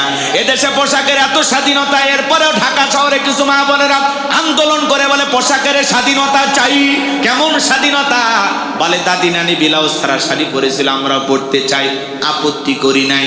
আগেকার দাদি নানিরা অভাবের কারণে হোক, গরমের কারণে হোক, তারা ব্লাউজ ছাড়া শাড়ি পরেছিল, কিন্তু কোন দাদি, কোন নারী, কোন নানি শাড়ি পরে বিশ্বরোডে এসে আন্দোলন করে বলেছিল আমি দেখে যাও শাড়ি পরেছি? বলছিল? কোন দাদি নানি বলে নাই। তোমরা লাভও কেন?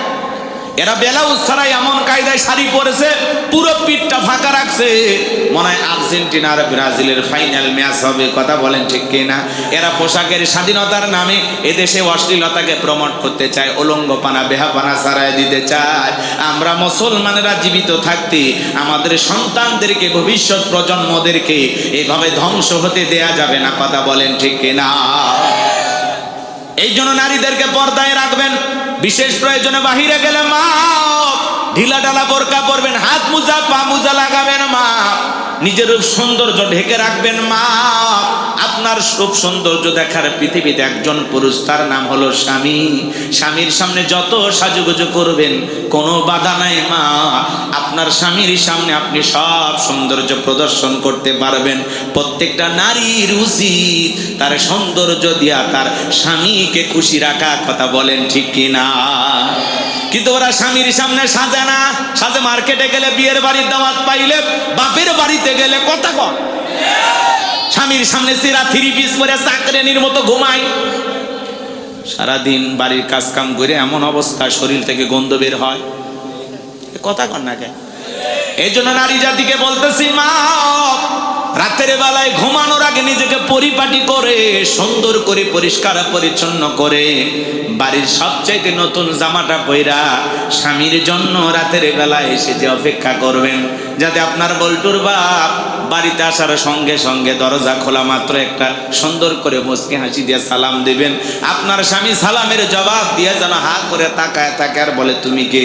কয় চেনো না, আমি তোমার বল্টুর মা। কেমনে চিনবো? নতুন নতুন লাগতেছে, কয় বিউটি পার্লার থেকে সাহায্য করে না, তোমার জন্য সেজে আসি। এমন কায়দায় সেজে থাকবেন মা, যাতে আপনাকে দেখে আপনার স্বামী খুশি হয়ে যায়, দিলের ভিতরে ভালোবাসা জাগ্রত হয়। কথা বলেন ঠিক কিনা? নারীদেরকে নিয়ে একটু আলোচনা করা যাবে বাজান, সামনের দিকে যায়।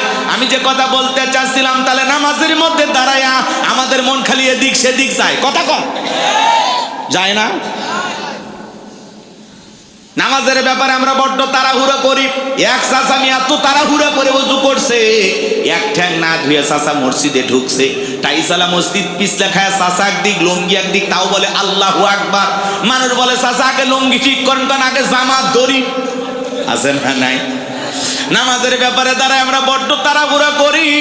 এই জায়গা আল্লাহ রাব্বুল আলামিন বলেন আল্লাযীনা হুম ফি সালাতিহিম খাশিউন।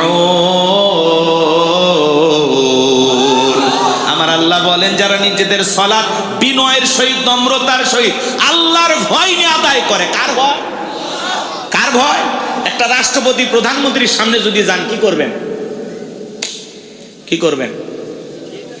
কেমন হয়ে দাঁড়াবেন? কেমন হয়ে? ভদ্র হয়ে দাঁড়াবেন না? কথা বলেন ভাই। রাষ্ট্রপতি প্রধানমন্ত্রীর সামনে যা ভদ্র হয়ে দাঁড়াইতে, শুধু ভদ্র হয়। স্বাস্থ্যমন্ত্রী আজকে প্রধানমন্ত্রী তারেক রহমানের সামনে যায়, এমন প্রশংসা শুরু করছে, উনি বাধ্য হয়ে বলতেছেন যে একটু প্রশংসা কম করেন। কথা হয় না কেন? তারেক রহমানের এই আচরণটা আমার কাছে ভালো লাগে, যে অতিরঞ্জিত কেউ যদি কিছু করতে চায় উনি এটা বাধা দেয়, তাকায় তাকায় দেখে না, তালিও দেয় না। কথা বলে না কেন? পুরুষ প্রধানমন্ত্রী জনাব তারেক রহমান স্বাস্থ্যমন্ত্রীকে বলতেছি প্রশংসা একটু কি করেন, কম করেন। এত তেলবাজি দিলে পুরো সংসদ তেলে ভেসে যাবে। কথা কর ঠিক না? তো জনাব তারেক রহমানকে ধন্যবাদ জানাই যে আপনি যে বলছেন যে আমার প্রশংসা কম করেন, এত প্রশংসা করার দরকার নেই। স্বাস্থ্যমন্ত্রী আবার বলতেছে আপনি যে কাজ করছেন প্রশংসা তেমন কিছুই কই নাই, কেবল শুরু করছি। এই তেলবাজদের জন্য দেশের ভালো নেতাগুলো আর ভালো থাকতে পারে না। কথা বলে না কেন ভাই? এত তেল দেয়া লাগবে কেন? হ্যাঁ, এই জন্য তো তেলের দাম বেড়ে গেছে আজকে। কথা ঠিক, তেলের দাম বেড়ে গেছে। তো ওনার এই বিষয়গুলো আমার ভালো লাগে। এর আগে কয়েক নেতা গেছে, পা ধরে সালাম করবে, উনি ঠেলে দিছে, না না না এটা আমি পছন্দ করি না, সরে যান সরে যান, সরাইয়া দিছে। অতি ভক্তি চোরের লক্ষণ। কথা কা বেশি ভক্তি কইরা তো বিগত 16 বছরের প্রধানমন্ত্রীকে হযরত হাসিনা একে তাড়াইয়া দিছে। কথা বল নাকি আপনারা? ওই বেশি প্রশংসা। ব্যবসায়ী এসে কয় আপনি থাকেন কিয়ামত পর্যন্ত, ম্যাডাম বারবার দরকার। এখন ম্যাডামের জন্য আর কি আফসোস করেন? ওই একই ব্যবসায়ী এখন তারেক রহমানের কাছে যা বলে আপনি এসেছেন আমাদের ভাগ্য খুলবে, উন্নয়ন হবে। তেল বাস। কথা কি বুঝতে পারছেন? এই দেশের তেলের উপরই চলতেছে, সব জায়গায় তেলবাজি। রাগ করতেছেন আপনারা? বিরক্ত হয়েছে? এই বেশি তেলের কারণে 16 বছরে যারা ছিল ওরা ভাইসে গেছে, খালি তেলের কারণে। কথা কি বুঝতে পারতেছেন? এই জন্য এই তেলবাজি বাংলাদেশ আর চলতে দেয়া যাবে না। এত তেলবাজি দিলে তেলের দাম এমনি বেড়ে গেছে, আরো বাড়বে। অতএব সাবধান। তারেক রহমানকে ধন্যবাদ দেওয়া যায় এই জন্য যে বেশি প্রশংসা করলে তাদেরকে থামায় দেবেন। থামো বেটা, এত প্রশংসা কিসের? কি কাজ করছি? ক্ষমতায় আসলাম তো 2 মাস, কিসের প্রশংসা করো? কি এমন কাজ করছি প্রশংসা পাওয়ার মতো? কথা কি বুঝতে পারছেন? এভাবে থামায় দিতে হবে, তাছাড়া তেল দেওয়াই চলবে। সম্মানিত ভাইয়েরা, আমার কথায় মনে হয় বিরক্ত হয়েছেন আপনারা। তাহলে বাজান, একটা রাষ্ট্রপতি প্রধানমন্ত্রীর সামনে দাঁড়ালে যতটা নম্র ভদ্র বিনয়ী হয়ে দাঁড়াবেন, যাতে প্রধানমন্ত্রী রাষ্ট্রপতির সাথে বেয়াদবি না হয়। একটা রাষ্ট্রপতি প্রধানমন্ত্রীর সাথে যত নম্র ভদ্র হয়ে দাঁড়াবেন, তার চেয়ে কোটি কোটি গুণ বেশি নম্র ভদ্র বিনয়ী হয়ে নামাজের সময় দাঁড়াইতে হবে। কথা বলেন ঠিক কিনা? এই জন্য আল্লাহ রাব্বুল আলামিন বলেন আল্লাযীনা হুম ফি সালাতিহিম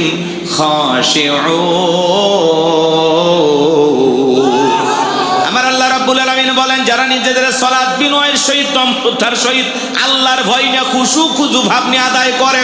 আপনি আমি যখন নামাজে দাঁড়িয়ে যাব, যশোরের মুসলমান ভাইয়েরা মনে মনে খেয়াল করবেন, আমি নামাজ আদায় করতেছি, আমার আল্লাহ আমাকে দেখতেছেন। আমি নামাজ আদায় করতেছি আর মনে মনে খেয়াল করব আমার আল্লাহ আমার সামনেই দাঁড়িয়ে আছেন। আল্লাহু আকবার। ফাঁসির আসামি যেমন জীবনের শেষ মনে কইরা 2 রাকাত নামাজ আদায় করে, আপনি জহরের নামাজ আদায় করবেন আর মনে খেয়াল করবেন এই জহরের নামাজ আমার জীবনের শেষ নামাজ, আমি আসর পর্যন্ত নাও বাঁচতে পারি। এরকম আল্লাহর ভয় নিয়ে নামাজ পড়ার দরকার আছে না নাই? আল্লাহর ভয়ে আল্লাহকে রাজি খুশি করার জন্য শুধু এদিক 7 দিন পরে জুমার 2 রাকাত পড়লে হবে না। বাংলাদেশে জুমার নামাজ জন্য মসজিদ ভাঙে 2 তলা 3 তলা করা হয়, ফজরের নামাজের সময় 1 কাতার মুসল্লিও পাওয়া যায় না। কথা বলেন ঠিক কিনা?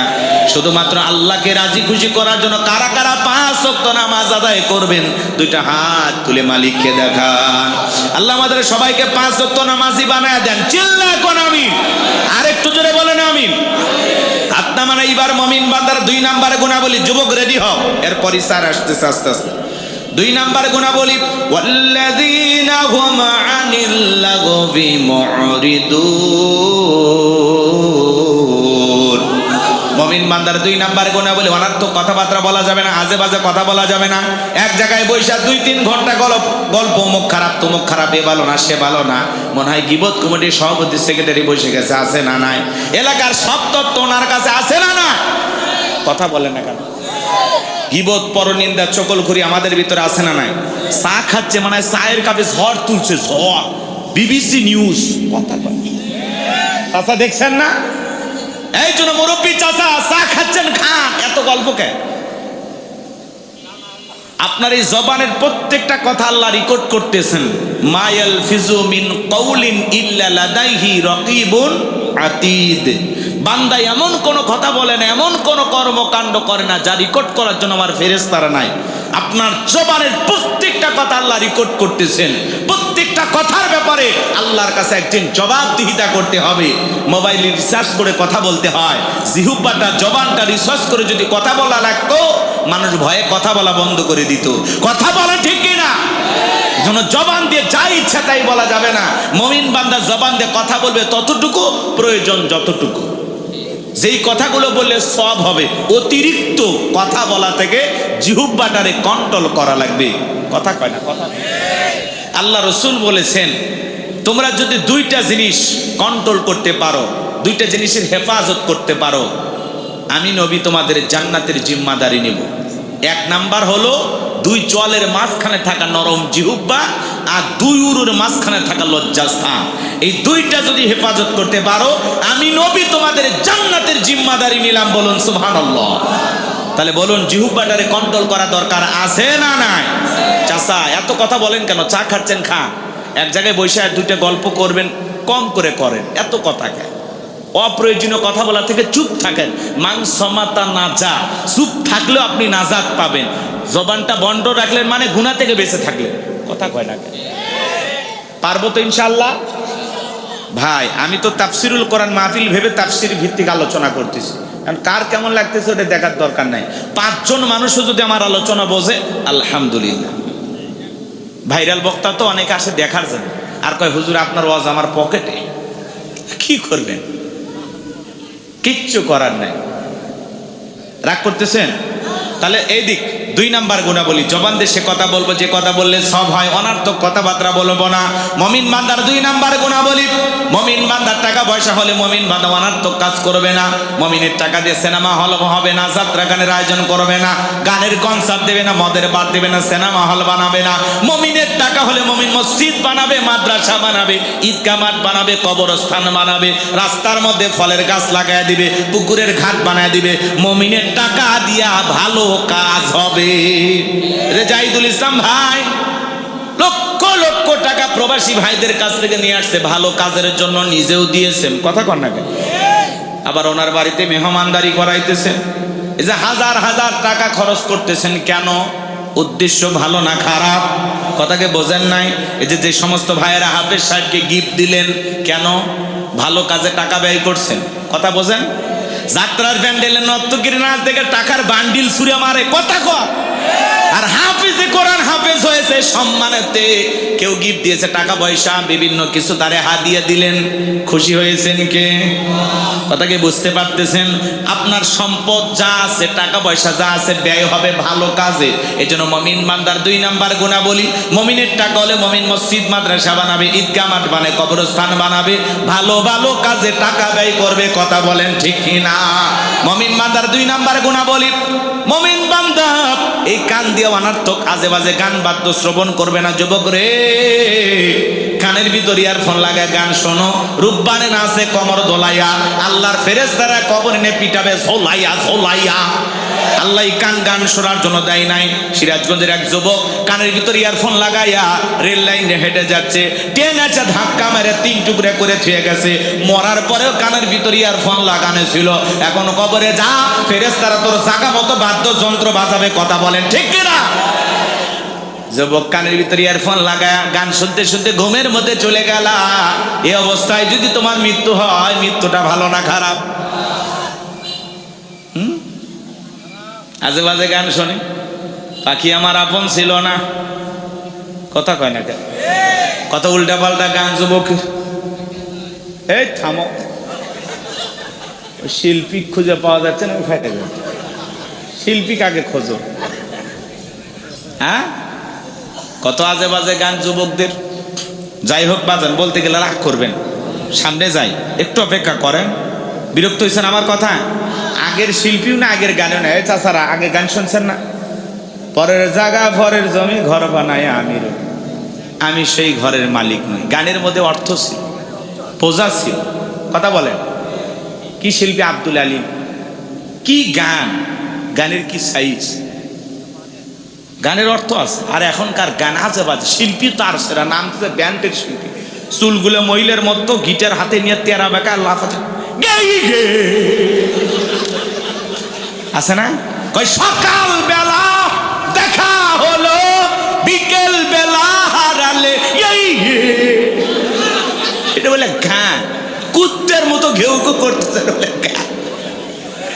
শিল্পীও পাগল, যারা শোনে এরাও পাগল। কথা কোন ঠিক কিনা? বৈশাখ দেখছেন না? বৈশাখের গান দেখছেন? বৈশাখ পালন করবে যা গান করতেছে আর লাফিচ্ছে। কিসের গান? খালি বাদ্য আর বাদ্য, আর ওপর দিকে লাফ মারা নিচে পড়ে। এটা বলে শিল্পী। এরা আহত শিল্পী, প্রতিবন্ধী শিল্পী। কথা কন ঠিক কিনা? গান পারে না, খালি মানে কুত্তা ভুগিচ্ছে, এটা তো বোঝা যাচ্ছে। এরা শিল্পী নামের কি, হ্যাঁ, এর চাইতে হিরো নামের গলা ভালো। রাগ করতেছেন নাকি আপনারা? তা আল্লাহ জানো এরকম গান আমাদের জবানে, আমাদের জিহ্বায় যেন না আসে। কথা বলে ঠিক কিনা? কবির ভাই অনেক গান শুনেছে, আমি আর গান শোনাবো না। রাগ করতেছেন মনে হয় আপনারা? তাহলে মুসলমান যুবক কানের ভিতর ইয়ারফোন লাগায় গান শোনা যাবে না। হক্কানি উলামায়ে কিরামদের বয়ান শুনতে হবে, ইসলামী সঙ্গীত শুনতে হবে, কোরআন তেলাওয়াত শ্রবণ করতে হবে। মুসলমান এই কান দিয়া ভালো ভালো কথা শ্রবণ করবে। তাহলে মুসলমান বান্দা, এদিকে খেয়াল করেন, মুমিন বান্দার 2 নাম্বার গুণাবলী, জবান দিয়ে সে কথা বলবে যে কথা বলে সব হয়, সমাজে সেই কাজ চালু করবে যেইটা করলে সব হয়, কান দিয়ে সেইটা শ্রবণ করবে যেইটা শুনলে সব হয়। এক কথায় সব আছে যেখানে, জোরে সব আছে যেখানে, আর গুনাহ আছে যেখানে। ভালো কথা বলবো, ভালো কাজ করব, ভালোটা শুনবো, মন্দ কথা বলবো না, মন্দ কাজ করব না, মন্দটা শুনবো না। কথা ক্লিয়ার? একদম পরিষ্কার। এইবার 3 নাম্বার গুণাবলী। আবার ভয় পাচ্ছেন নাকি? 3 নাম্বার গুণাবলী বলবো। মুমিন বান্দার 3 নাম্বার গুণাবলী, ওয়াল্লাযীনা হুম লিয-যাকাতি ফাঈলুন। মুমিন বান্দার 3 নাম্বার গুণাবলী, আল্লাহ যদি মুমিন বান্দাকে নিসাব পরিমাণের সম্পদের মালিক বানায় দেয়, মুমিন বান্দাকে আল্লাহ যদি ধনী বানায় দেয়, মুমিন বান্দা সক্রিয়ভাবে হিসাব করে করে বছরে কয় লাখ টাকার, কয় হাজার টাকা যাকাত আসবে, কয় কোটি টাকার, কয় লাখ টাকা যাকাত আসবে। মুমিন বান্দা সক্রিয়ভাবে হিসাব করে করে বছরে একবার যাকাত দেবে। কার ভয়ে? যাকাত নফল না ফরজ? যাকাত আসছে দারিদ্রতা বিমোচন করার জন্য, অভাব মুক্ত সমাজ রাষ্ট্র দেশ গড়ার জন্য। যাকাত আসছে রাস্তার এই পারে 10 তলা এই পারে গাছতলা তার ব্যবধানকে দূর করার জন্য। যাকাত আসছে পথে পড়ে থাকা অসহায় মানুষের মুখে হাসি ফুটায়া তাদের অধিকার প্রতিষ্ঠিত করার জন্য। যত নেতা ক্ষমতায় যায় প্রত্যেকটা নেতা বাংলাদেশের মানুষকে স্বপ্ন দেখায় দারিদ্র মুক্ত ক্ষুধা মুক্ত বাংলাদেশ গড়ব। এ কথা কন না, 54 বছরের সব নেতাই স্লোগান দিয়েছে। কথা কি বুঝছেন? 11টা প্রধানমন্ত্রী আপনারা পেয়েছেন, এইবার ভোট দিয়ে পাইছেন 12টা প্রধানমন্ত্রী। কথা কি বুঝছেন? আমার দিকে তাকান, খারাপ লাগতেছে? প্রত্যেকটা নেতা আমাদেরকে স্বপ্ন দেখায় আমরা দারিদ্র মুক্ত ক্ষুধা মুক্ত বাংলাদেশ গড়ব। নেতা এটা যদি সত্যি আপনার মনের কথা হয়, তাহলে আমাদের সমাজের অর্থনীতি যাকাত ভিত্তিক না সুদ ভিত্তিক? সুদ ভিত্তিক অর্থনীতি হালাল না হারাম? এই হারাম অর্থনীতি দিয়া কঠিন কালে বাংলাদেশকে কোন নেতা দারিদ্র মুক্ত করতে পারবে না। নেতা আপনি যদি সত্যি বাংলাদেশকে দারিদ্র মুক্ত করতে চান, তাহলে সুদ ভিত্তিক অর্থনীতিকে লাথি মেরে যাকাত ভিত্তিক অর্থনীতি চালু করতে হবে। যাকাত ভিত্তিক অর্থনীতি হলো হালাল, এটা আল্লাহর দেয়া পদ্ধতি। কথা বল, যাকাত ভিত্তিক অর্থনীতি চালু করে একটা যাকাত মন্ত্রণালয় চালু করতে হবে। আর এই মন্ত্রণালয়ের দায়িত্ব দেশের বিজ্ঞ ইসলামিক স্কলার দিনের দায় আলেমদের কাঁধে দেওয়া লাগবে। ওই গমসুর ডালসুর বিকাশের টাকা দেশের টাকা বিদেশে পাচার করে এমন দুর্নীতিবাজদেরকে দায়িত্ব দেওয়া যাবে না। যাদের পিছনে স্লোগান দেন বল্টু ভাইয়ের চরিত্র ফুলের মতো পবিত্র, নামাজ পড়ে 1 ওয়াক্ত, গাঁজা খায় 5 ওয়াক্ত, গুমচুরিতে বাঁকা ভক্ত, শয়তানের 1 নাম্বার ভক্ত, হুজুর যেন খুবই শক্ত, চুষে খাই গরিবের রক্ত। কথা বলেন ঠিক কিনা? ওদেরকে দায়িত্ব দেওয়া যাবে না। শোনেন, আলেমদের দায়িত্ব দেওয়া লাগবে। আলেমেরা কি করবে? এদেশের সমস্ত ধনীদের তালিকা করবে। এদেশে একটা জরিপ করা হয়েছে, 10 বছর যদি ধনীদের কাছ থেকে সঠিক পদ্ধতিতে যাকাত কালেকশন করা হয়, আদায় করা হয়, আর আল্লাহ যাকাতের যে 8টা খাত দিয়েছেন, এই খাত অনুযায়ী যাকাতের টাকাগুলো বন্টন করা হয়, 10 বছর পরে বাংলাদেশের জমিনে একজন গরিব যাকাত নেওয়ার মতো খুঁজে পাওয়া যাবে না। চিৎকার মেরে বলুন আল্লাহু আকবার। তাহলে আলেমেরা কি করবে? ধনীদের তালিকা করবে। এদেশের অধিকাংশ ধনী হিসাব করে যাকাত দেয় না। কথা কর না, ওনার যাকাতের চেয়ে 1 কোটি টাকা কোনো মতে 5-10 লাখ টাকা যাকাত দিয়া নিজের 90 লাখ নিজেই মারিয়া খায়। উনি ধনী মানুষ, যাকাত আছে 10 লাখ, 2-3 লাখ টাকা দিয়া নিজের 6 লাখ নিজেই মেরে খায়। আর দেশের ধনীরা পাইছে যাকাত মানে শাড়ি লুঙ্গি, এমন লুঙ্গি কিনে দেয় 200 টাকা দাম, পরে থাকলে ওর জান্নাত জাহান্নাম সব বোঝা যায়। এমন শাড়ি দেয় 300 টাকা দাম, ধুইয়া দিলে শাড়ি না মশারি খুঁজে পাওয়া যায় না। এই ধনী, এই শাড়ি তোর বউরে পরাবি। কথা কর, নিজের পরনে 1000 টাকা 1200 টাকার আমানসা লুঙ্গি, প্রিন্স লুঙ্গি। কথা কর না কেন? বাদশা লুঙ্গি, ভালো লুঙ্গি, নিজের বউরে টাঙ্গাইলের শাড়ি, বেনারসি, কত ধরনের শাড়ি কিনে দেয়। আর গরিবকে দেয় 300 টাকা দামের যাকাতের শাড়ি। আছে না নাই? যাকাত মানে শাড়ি লুঙ্গি না, আর দিলেও মান সম্পূর্ণ কাপড় দেওয়া লাগবে। হযরত ওমর ফারুক দেখে বলেন, তোমরা যাকাতের অর্থ এমন ভাবে দাও যাতে ওই ব্যক্তি যাকাতের জন্য আর কারো দুয়ারে হাত না পাতে। এই ছেলেটা বেকার বসে আছে, ওরে যাকাতের 1-1.5 লাখ টাকা দিয়ে 16 বাজারে দোকান ধরায় দেন, 5-7 বছর ব্যবসা কইরা ওই ছেলে নিজেও ভবিষ্যতে যাকাত দেবে। কথা বলেন ঠিক কিনা? এই ছেলেটা বেকার বসে আছে, ওরে যাকাতের 1-1.5 লাখ টাকা দিয়ে একটা অটো ভ্যান রিক্সা লসিমন করিমন কিনে দেন, আলম সাধু কিনে দেন। আলম সাধু শোনেন, ভাষা ঠিক আছে তো? রাগ করতেছেন? দৈনিকর 500-700 টাকা ইনকাম করার ব্যবস্থা হলো। ছেলেটার বেকার থাকলো না, বিধবা নারী গেছে শাড়ি দিয়ে কিলাম, সিলাই মেশিন দেন, 2টা ছাগলের বাচ্চা কিনে দেন, 2টা গাভী গরু কিনে দেন, এগুলো লালন পালন করে ভাগ্যের চাকা ঘুরাবে। যাকাতের অর্থ দিয়ে মানুষের কর্মস্থানের ব্যবস্থা হবে। কথা বলে ঠিক কিনা? যাকাত দিলে দেওয়ার মতো দেওয়া। এইদিকে তাকান, আলেমেরা কি করবে? যে কথা বললাম, তামাম সমস্ত ধনীদের তালিকা করে বলেন আপনার ব্যাংকে কত টাকা, বইয়ের অ্যাকাউন্টে কত, গোপন সিন্ধুকে কত, বালুসের নিচে কত, এখানে সেখানে সাদা কালো কত। আপনার যাকাতের চেয়ে 2,75,72,500 টাকা ধনী যাকাত দেবে না, যাকাত আদায় করা হবে। আল্লাহু আকবার বলেন। 2 মিনিট একটা ঘটনা বলি। মূসা আলাইহিস সালামের নাম শুনছেন? বলবো? আল্লাহ নবী মুসা আলাইহিস সালাম কারণকে যা বলে, কারণ তোরে যাকাত দিতে হবে। কারণ ডেকে বলে, পয়গাম্বার আমি যাকাত দিতে পারবো না। মুসা আলাইহিস সালাম ডেকে বলে, যাকাত না দিলে যাকাত আদায় করা হবে। আল্লাহু আকবার। নবী মুসার রাগ কম না বেশি? যে নবী রেগে গেলে মাথার টুপি ভেদ করে চুল খাড়া হয়, আজরাইলকে পর্যন্ত থাপ্পড় মারে। চিন্তা করেন কত সাহসী নবী। কাক চর মারছে? আজরাইল। উল্টো আজরাইলের জান কবজ করতে গেছে। কি কায়দায় চরটা মারছে। ফিরাউনক থাপ্পড় মারছিলেন, ফিরাউনেরা কীর্তিকে এক ঘুষি মেরে দুনিয়ার থেকে বিদায় করে দিয়েছেন। আল্লাহু আকবার। ছাগল খেত খাইছে, পয়গাম্বার রাগান্বিত হয়ে ছাগলকে আছাড় মারছে। সেই নবী মুসা এত রাগ। নবী মুসার রাগান্বিত চেহারা দেখার পরে কারণ ডেকে বলে, পয়গাম্বার রাগ করার দরকার নাই, কত টাকা দিতে হবে বলেন। মুসা আলাইহিস সালাম ডেকে বলেন, শতকরা 2.5% দিতে হবে। কারণ ডেকে বলে, ঠিক আছে আমার একটু সময় দেন, আমি হিসাব নিকাশ করে আপনাকে পরে জানাবো। এ বাজান গো আমার, এই কারণকে আল্লাহ এত সম্পদ দিয়েছিল, 70টা উট লাগতো চাবি বহন করতে। চাবি যদি এত হয় তালা কত, আর তালা যদি এত হয় সিন্ধুকে মাল কত, ছোট মাথায় ধরবে না। কারণ এইবার হিসাব 1000 কর্মচারী দিয়া সারাদিন সারা রাত যদি যাকাতের টাকা দেওয়া হয়, এরপরে টাকা শেষ হবে না। এমনি তো কৃপণ পায়ে স্যান্ডেল দেয় না, ক্ষয় যাবে বলে, গায়ে জামা পরে না, ছিঁড়ে যাবে বলে, সেই কৃপণকে এত টাকা যাকাত দিতে পারে না। সে একটা গভীর ষড়যন্ত্র করলো। এলাকা একটা 2 নাম্বার মহিলা ছিল, নাম হলো সবদা।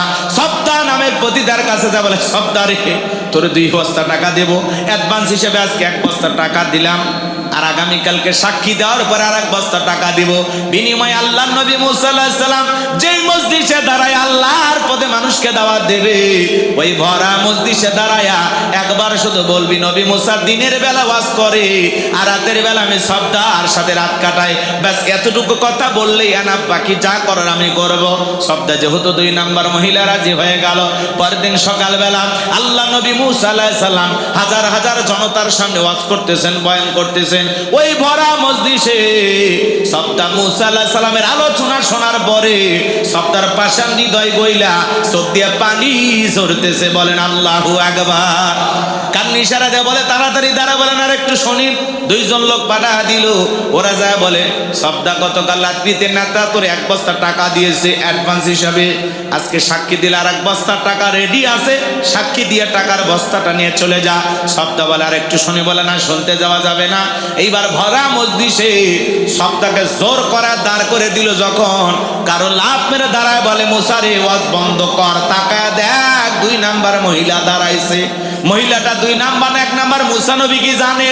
রতনে রতন সেনে কথা বলে। আজ যখন আলেম ওলামা মসজিদের মেম্বারে দাঁড়ায় সুদের কথা বলে, ঘুষের কথা বলে, আল্লাহর আইনের কথা বলে, তাফসীর মাহফিলে হক কথা বলে, এক শ্রেণীর লোক ডাইরেক্ট বলে, হুজুর আপনার ওয়াজ বন্ধ করেন, আপনার ওয়াজ লাইন ছাড়া।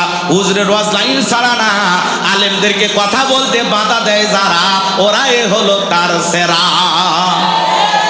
আমার বাংলার জমিনে রাত 12টার পরে বাণিজ্য মেলার নামে, বৈশাখের মেলার নামে রাত 12টার পরে নর্তকীর গায়ে একটা কাপড় থাকে না, ওখানে 144 জারি করা হয় না।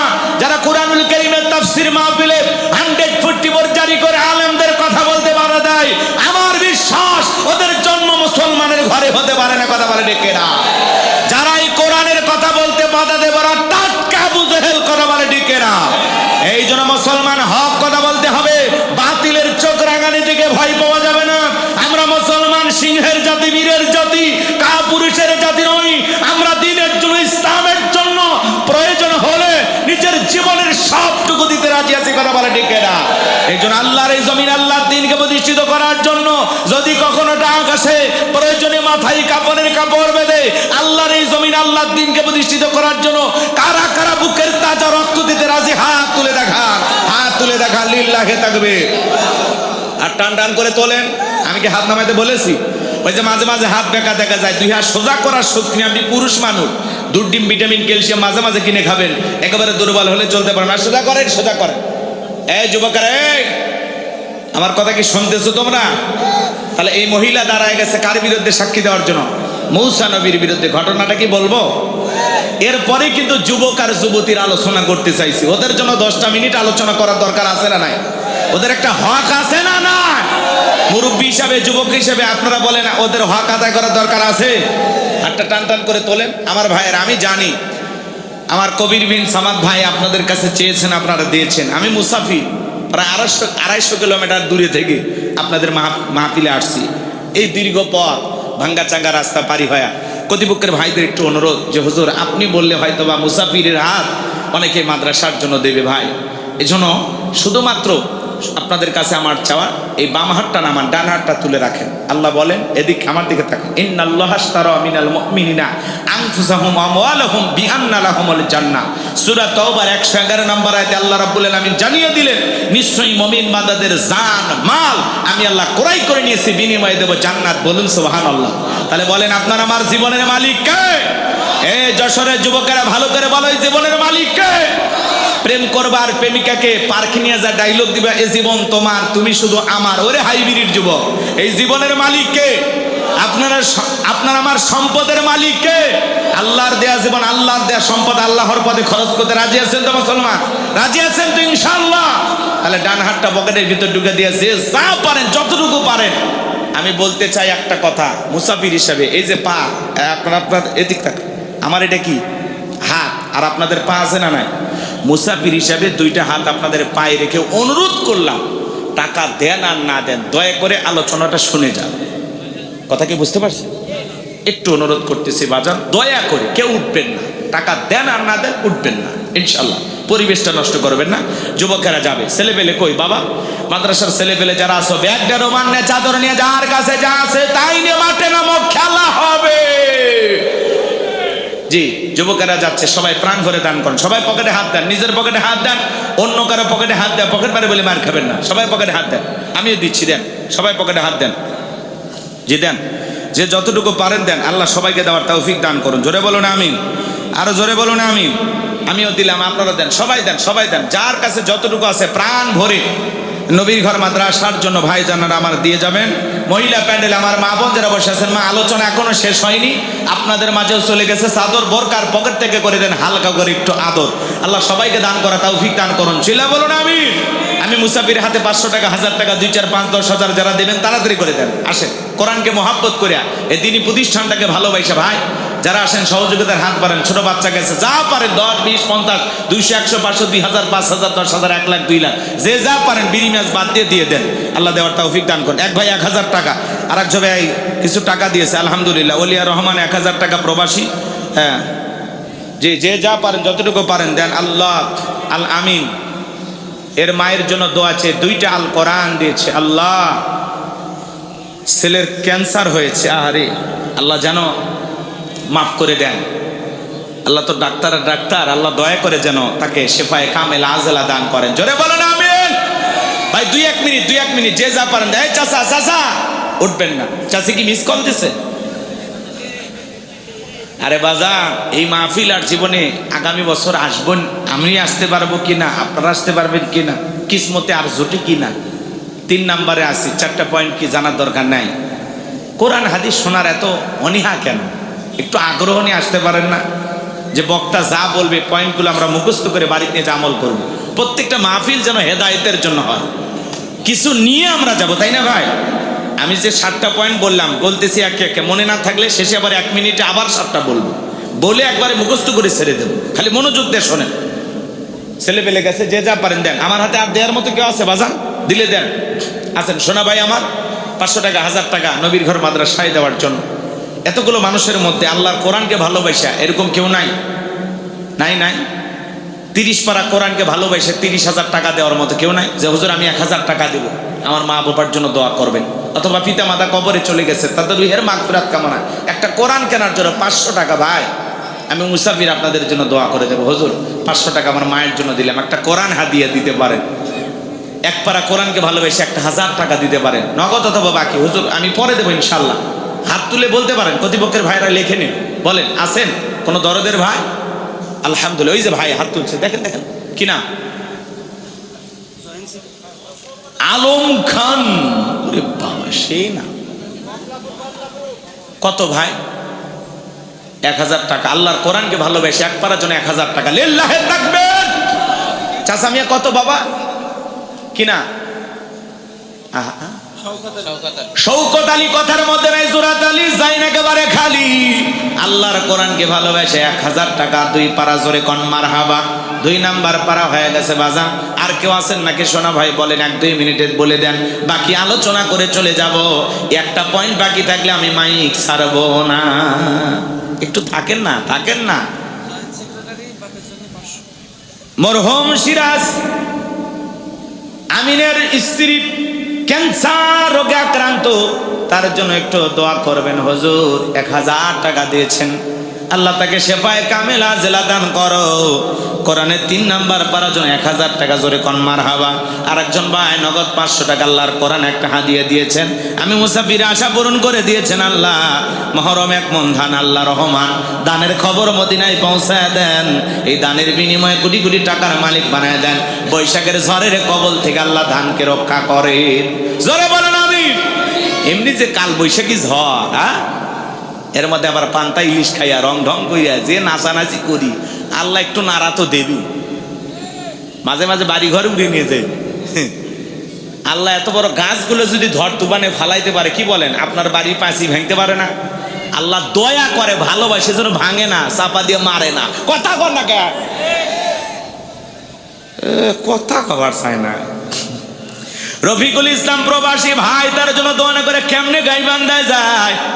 500 টাকা দিয়েছে, 5000 দিলে বেশি খুশি হইতাম। প্রবাসী ভাইদের একটা ওয়েট আছে না, কষ্টের টাকা তো। আলহামদুলিল্লাহ, আল্লাহ ভাইয়ের প্রবাসী জীবনকে কবুল করেন, কোটি কোটি টাকার মালিক বানায় দেন। জোরে বলেন আমিন। আর কে আছেন ভাই? তাড়াতাড়ি দিয়ে দেন, না দিলে চলেন ওয়াজে চলে যাই।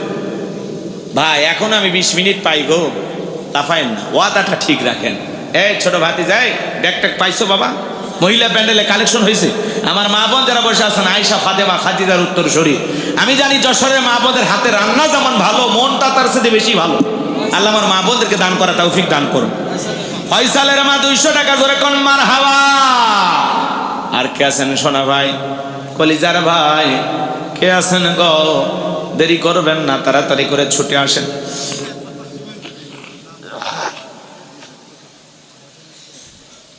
মহিলা 2 বস্তা সিমেন্ট, 1 বস্তা, আল্লাহ কবুল করেন। জোরে বলেন আমিন। সভাপতি ভাই জাইদুল ভাই তো না দিয়ে দিয়েছেন তো, আর কি, এক মানুষের উপর কত চাপ দেওয়া যায়? বেশি চাপ দিলে ভাই আবার শেষ হয়ে যায়।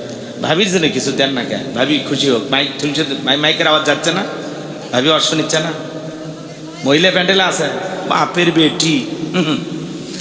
এই ভাবির জন্য একটা নিয়ত করেন, পরে ভাবির থেকে আমরা নিমন। এটা কি? আলামিন গোলজারের দাদা দাদি। বাপরে, আবার দাদা দাদির ভক্ত, মারহাবা খন। দাদা দাদির জন্য দোয়াছে নগদ 500 টাকা, জোরে কোন মারহাবা। আল্লাহ তার দাদা দাদি বেঁচে থাকলে হায়াত বাড়ায় দেন, মারা গেলে কবরে জান্নাতের বাগান বানায় দেন। জোরে বলেন আমিন। আসেন আসেন দরদির আমার দিয়া দন বসে মন কেড়ে নিতে কতক্ষণ। নদীর একল ভাঙে অকল গড়ে, এই তো নদীর খেলা। সকালবেলা টাকাওয়ালা তুই, ফকিরি সন্ধ্যাবেলা। দান করিলে মাল কমে না, নেকির পাল্লা হয় ভারী। গুনাহ খাতা মাফ করে দিয়া আল্লাহ জান্নাতে বানায় দিও ঘর বাড়ি। জোরে কোন মারহাবা। সব পেলায় কবরে যাওয়া লাগবে বাজান, কোনো কিছুই আপনার আমার সঙ্গে যাবে না। কথা বলে ঠিক কিনা? আজকে মরলে কালকে 2 দিন, পরের দিন কেউ কাঁদবে না। যাদের জন্য করলা কামাই, মরলে তারা চিনবে না। থাকতে সময় করো আমল, ইমান করো খাঁটি। তোমার আমার শেষ ঠিকানা 3.5 হাত মাটি। তোমার আমার শেষ ঠিকানা 3.5 হাত মাটি। আজকে মরলে কালকে 2 দিন, পরের দিন কেউ কাঁদবে না। যাদের জন্য করলা কামাই, মরলে তারা চিনবে না। থাকতে সময় করো আমল, ইমান করো খাঁটি। তোমার আমার শেষ ঠিকানা 3.5 হাত মাটি। তোমার আমার শেষ ঠিকানা 3.5 হাত মাটি। জোরে কোন মারহাবা। খারাপ কিছু কইলাম? এই ভাই আছে আছে, আর কেউ আছে? আর দেবেন না? আপনার নাম কি গো? খালি লিখেই গেলেন, নিজের নামে কিছু লিখছেন? হ্যাঁ দিছেন? এই দেহের সাথে 500 টাকা যায়, আপনি ঝাড়ি মেলে তো 10,000 বেড়ে। আল্লাহ দেহ দিছে। অনেকে ভিটামিন খায়, ভিটামিন, তা আল্লাহ গোস্তই দেয় না গাও। আর অনেকে ঠিক মতো ভাতে খায় না মোটা হওয়ার ভয়ে, তা আল্লাহ খালি দেই। আমি শুনলাম হজে গেলে মানুষ নাকি শুকে যায়। আমি গত বছরে হজ করে আসছি, যাওয়ার সময় মাফে গেলাম 71 কেজি, হজ করে এসে মাফি 76 কেজি। আলহামদুলিল্লাহ, আল্লাহ এত বরকতের খাবার খাওয়াইছে, বাইরে গেছে 5 কেজি। কথা কি বুঝতে পারতেছেন? এটা আল্লাহর দয়া। স্বাস্থ্য কার দেয়া দান? আল্লাহ। আমার ইয়াসিন ভাই 500 যাবি না 1000 দিবেন ভাই, কি করে গো? মানে আমার ইয়াসিন ভাই তার জন্য দোয়া করে কেমনে গাই বান্দায় যায় 1000 টাকা জোরে কোন মারহাবা লিল্লাহি তাকবীর। তাহলে 5 পারা হয়ে গেছে, মনে আছে? মনে আছে? 5 হলো না 6 হইলো, মনে নাই। আপনারা মনে রাখবেন না? হ্যাঁ, হিসাবে এত কাজা কেন যুবকেরা? এই হিসাবে এত কাঁচা কেন? পরীক্ষায় ফেল মারবা নাকি? এইবার শিক্ষামন্ত্রী কি কয়? নকল চলবে না, কি কয়? নকল করা হবে না। এই রে শিক্ষামন্ত্রী নিয়ে যে টল যুবকেরা, এই তুমি কি পড়াশোনা করছো? কি টল শুরু হয়ে গেছে। প্রত্যেকটা মন্ত্রী নিয়ে খালি এখন টল হচ্ছে। এদিকে তাকা, মানে বেশি সুন্দর করে কথা বলবে যা, ওটা ওভার অ্যাক্টিং হয়ে যায়। আর ওই যুবকেরা ওই কথাগুলো নেটল, এই শুনছো পড়াশোনা করছো? ওরে পড়াশোনা করতে হবে, নকল করা চলবে না। কি এক জ্বালা! এলে না মহিলা পর্যন্ত টল, পুরুষ পর্যন্ত টল। টিকটক ভিডিও ভাইরাল, কথা কর না কে? এ মিশা কথা কই আমি? হ্যাঁ, টাচ মোবাইল নাই, চাচা কি বুঝবি? যুবকেরা তো বুঝতেছে। তাহলে কি দোয়া করে দেবো নাকি বাকি আলোচনা শুনবেন? তাহলে কি আমি 5-এই থাকবো নাকি? 10টা পারা মিল হোক গো। আর 5,000 টাকা দেন তো, 5 ওয়াক্ত নামাজকে ভালোবাসে 5 জন। খুব দ্রুত হাত তোলেন তো। হুজুর আমি 1000। এই 16 বাজারে দোকান নাই, এ বিশাল বড় বাজার, তো দোকান নাই 2-4টা। হুজুর আমার দোকান আছে, দোয়া করেন 1000 টাকা। যেই দোকানই হোক বরকত হবে, আমি দোয়া করব। হোক সেটা কসমেটিকের দোকান আর ওই ভাজা মালের দোকান হোক, যা হোক, মুদির দোকান হোক আর যা হোক, দোয়া চলবে। বলেন থাকলে দেন, চলেন আলোচনা করতে করতে যদি মন বলে দিয়ে যায়। ভাই বলবো চালাবো কিছুক্ষণ। মহিলা প্যান্ডেলে ব্যাগ ছাড়ছিলেন, সে টাকা পাইছেন। আর ভাবির কি হলো? ভাবির জন্য যে কিছু চাইলাম, ভাবির জন্য। ভাবির নাম কি? শাহনাজ ভাবি। থাক, ভাবির নাম বেশি জোরে বলবো না। আমাদের ভাবি জাহিদুল ইসলাম ভাইয়ের স্ত্রী, আমাদের ভাবি শাহনাজ ভাবি, ওনার পক্ষ থেকে 5,000 টাকা ধরে কোন মারহাবা লিল্লাহি তাকবীর। ভাই ভাবির ভিতরে আল্লাহ পাক যেন আদম হাওয়ার মতো ভালোবাসা দান করেন, হযরত আলী ফাতেমার মতো ভালোবাসা দান করে। তাও নগদ গো। ভাবি যে খুশি হইছে। বইয়ের জন্য কয়জন দান করে? কলিজা লাগে। আমি ওয়াজ করবে আছি, আমার বইয়ের জন্য টাকা দিছি, দেবো না তো, কিন্তু ভাই ভালোবাসে ওই জন্য দিয়েছি। আমিও দেই অনেক অন্য জায়গায়, গ্রামে মাহফিল হলে দেই। আচ্ছা যাই হোক, এখানে দেই না, রাগ করতেছেন? গ্রামে মাহফিলে হলে বলে যে তুমি তো দিবা, আমারে কিছু দে, আমিও যেন দিতে পারি। এরকম মহিলা আছে না? তো ঠিক আছে, আলহামদুলিল্লাহ। আমার জাহিদুল ইসলাম ভাই ভাবির জন্য নগদ 5,000 টাকা জোরে কোন মারহাবা। ওই যে মহিলা দাঁড়ায় আছে, মনে আছে? এইবার দুইজন 2 হাত ধরে ভরা মজলিসে সবটাকে জোর করে দাঁড় করে দিয়েছে। যখন কারো লাভ মেরে দাঁড়ায়, বলে মুসা আওয়াজ বন্ধ কর, তাকায় দেখ 2 নাম্বার মহিলা দাঁড়াইছে। এইবার কারণ দেখে বলে সবদাম তোমার যা বলার তুমি বলো, আমি তোমার সাথে আছি। সবটা ডেকে বলে কারণ আমি যেহেতু দাঁড়িয়েছি বলার জন্য আমাকে বলতে দাও, তুমি বসে পড়ো। এইবার কারণ বসে পড়লো। সবটা ডেকে বলে জনগণ শোনো দিয়া মন, আমি জীবনে কোনোদিন মুসা নবীকে দেখি নাই। আজকে মুসা নবীকে দেখার পরে, আলোচনা শোনার পরে আমার পাষাণ হৃদয় গইলে গেছে। আমি সিদ্ধান্ত নিয়েছি আর খারাপ কাজ করব না, অশ্লীল কাজ করব না। আমি তওবা করে ঈমান আনতে চাই। জোরে কোন মারহাবা। আলেমদের ওয়াজ শুনে কত বেনামাজি নামাজি হয়ে যায়, সুদ করে ঘুষ করে ভালো হয়ে যায়। দাড়ি কাটা যুবকটা দাড়ি রাখে, কত মাহফিলে যায়, হাতটা ধরে বলে হুজুর আপনার আলোচনা শুনে দাড়ি রেখেছি। আমার ভাই একজন আছে লন্ডনে গো, ওনার স্ত্রী বাংলাদেশ থেকে গেছে বোরকা পরে শাড়ি পইরা, কিছুদিন পরে লন্ডনে চলাফেরা করার পরে ওই মহিলা হাফ প্যান্ট পরে ঘোরাফেরা করে, মদের বারে যায়, মদ খায়। মেয়েটা চোখের সামনে নষ্ট হয়ে গেল, স্বামী অজরে কান্নাকাটি করে। একদিন জাহান্নামী নারীদের আলোচনা বইয়ের কানের মধ্যে আস্তে করে শোনায়া দিছে, একটু হাসির ওয়াজ শোনো। একটু হাসির কথা শুনতে শুনতে যে আমার জাহান্নামী নারীদের ঘটনাগুলো শুনেছে, চোখের পানি ছেড়ে দেখে দিয়েছে। কিছুদিন পরে মহিলাটার ভিতরে পরিবর্তন এসে গেছে, আবারও বোরকা পরে শাড়ি পরে সুন্দর পোশাক পরে চলাফেরা করে। ওই লোকটা আমারে ফোন দিয়া চোখের পানি ছেড়ে দিয়ে কাঁদের বলে হুজুর বোরকা পরে বউরে নিয়ে আসছিলাম, হাফ প্যান্ট পরে ঘুরেছে, চোখের সামনে বাধা দিতে পারি নাই। আজকে আপনার আলোচনা শোনার পরে আমার বউ হাফ প্যান্ট পরা বাদ দিয়ে আবারও বোরকা পরে বাহিরে ঘুরতেছে। জোরে কোন মারহাবা। লোকটা খুশি হয় আমারে কিছু হাদিয়াও দিয়েছিল। আমি বলতে চাই না সেই সব কথা, শুধুমাত্র যে কথা বলতে চাচ্ছিলাম বাজার, অনেক আলেমদের ওয়াজ শুনে মানুষ পরিবর্তন হয়ে যায়। আমি গুনাহগারের হাতে আজ পর্যন্ত 8 জন মানুষ কালেমা পড়ে মুসলমান হয়ে গেছে বাজান, শুধুমাত্র আলোচনা শুই না। আমি যে কথা বলতে চাই, আলেমদের ওয়াজ শুনে অনেক মানুষ পরিবর্তন হয়ে যায়, কত চোর ডাকাত পর্যন্ত ভালো হয়ে যায়, বখাটা যুবকটাও পরিবর্তন হয়ে যায়। যে লোকটা মসজিদ চিনত না, ওয়াজ মাহফিলে ওয়াজ শুনে হাজারো মানুষ মসজিদমুখী হয়েছে। কথা বলেন ঠিক কিনা আমার ভাইয়েরা? মুসাল কথা কর, আর এক পুরুষ নিয়ে গেছে, স্বামী মাথা গরম করে এই শালি মর লাগছে। আজকে এক মহিলা স্বামী বাদ দিয়ে পর পুরুষ নিয়ে ঘুরতে গেছে, স্বামী টিয়ার ভাইয়া ওই ছেলের ধরে আচ্ছা তারা পিটাইতেছে, বউ কান্দিচার করছে মারো না আমার প্রেমিককে, মেরো না।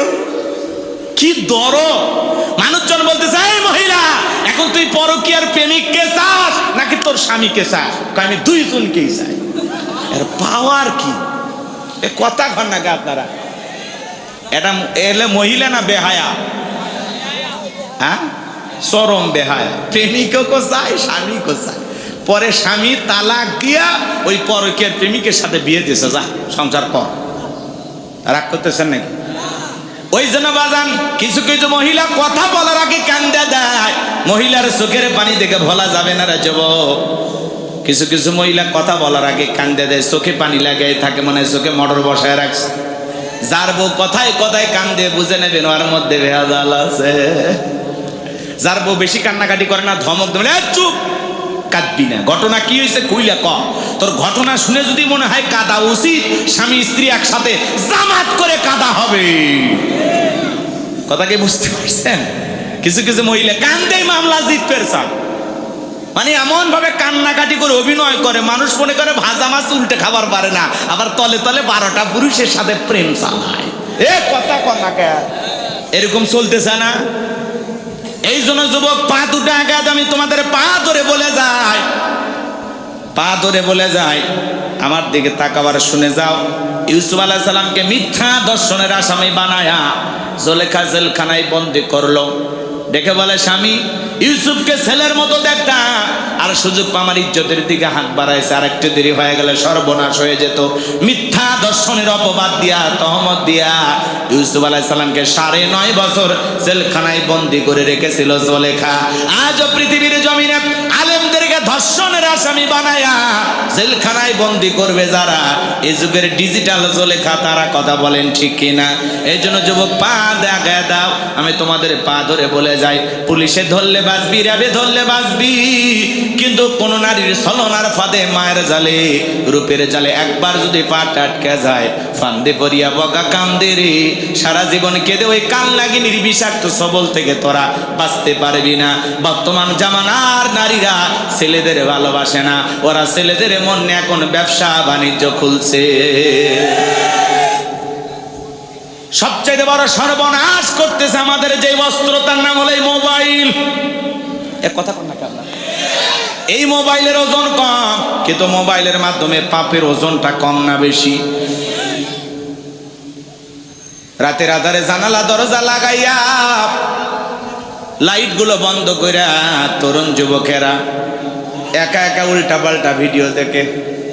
সেই ভিডিও আছে না নাই, আছে না নাই? আমি কি এক লাইন বলবো, রাগ করবেন না? ও দেশে মোবাইল আইছে, চিঠি বন্ধ হইয়াছে, দিওয়ানা বানাইছে, পোলা মাইয়ার মনের কথা ভাসে বাতাসে। ও দেখো পোলা ফানের মন বাদা ফেসবুকে এখন, মোবাইলে চ্যাটিং কইরা কাটায় সারাক্ষণ। এই মোবাইল পাইয়া দেখো মদনের মাইয়া, এই মোবাইল পাইয়া দেখো রমজানের মাইয়া কি কাণ্ড ঘটাইছে। স্বামী সংসার আইকা নাকি পালায়া গেছে। 2 বাচ্চার মা, 4 বাচ্চার মা পরকীয়া প্রেম করে আরেকটা ছেলের হাত ধরে পালিয়ে যায়। যে নারী স্বামী রেখে সন্তান রেখে আরেকটা পর পুরুষের হাত ধরে পালিয়ে যায়, ওটা নারী জাতির কলঙ্ক, কলঙ্ক, কলঙ্ক। কেমনে পারলি মা স্বামী রাইখা সন্তান রাইখা আরেকটা পর পুরুষের হাত ধরতে কেমনে পারলি? কয় হুজুর স্বামীর কথা ভালো লাগে না, আমার স্বামী খারাপ। তোমার স্বামী ফিরাউনের চেয়ে খারাপ। ফিরাউনের সংসার করে আসিয়া জান্নাত দেখতে দেখতে মারা যায়। কথা বলে তোমার স্বামী খারাপ, স্বামীর কথা তিতা লাগে। ও মা, এই তিতা খাও, রোগ সারবে। পরপুরুষের কথা মিষ্টি লাগে, বেশি মিষ্টি খুঁজো না, ডায়াবেটিস বেড়ে যাবে। 2 দিন মিষ্টি কথা সবাই বলতে পারে। যেই পুরুষের কথা এখন মিষ্টি লাগতেছে, ওর সাথে 6 মাস 1 বছর সংসার কইরে দেখো, এমন জায়গায় পিটানি দেবে ডাক্তারকে বলতেও লজ্জা লাগবে। কথা কর না কে? স্বামী খারাপ। স্বামী স্ত্রীর একটা ভালোবাসার একটা আলাদা বন্ধন।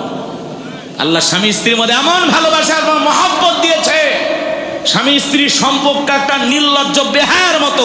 এত রাগ, এত অভিমান, এত ঝগড়া, তারপরে একে অপরকে ছাড়া থাকতে পারে না।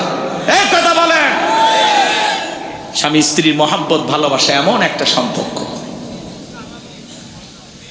সকালবেলায় ঝগড়া করে রাতে আবার কি এক খাটে ঘুমান না উপরে নিচে? এক খাটে না,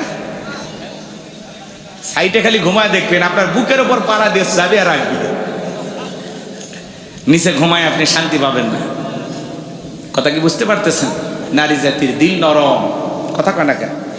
একটু ভালোবাসা পাইলেই গইলে যায়। একটু 2টা মিষ্টি কথা। অমুকের মা মার্কেটে একটা নতুন শাড়ি দেখলাম, ভাল লাগছে। কবে দিবা? কাছে এসে কি করবে? এই যে কিছুক্ষণ আগে ঝগড়া করছে, ওইটা আর মনে থাকবে না। একবার যদি বলেন একটা শাড়ি দেখছি পছন্দ হয়েছে, তখন বলবে কবে আনবা? কথা কয় না, কথা কয় না? এই হলো স্বামী স্ত্রী।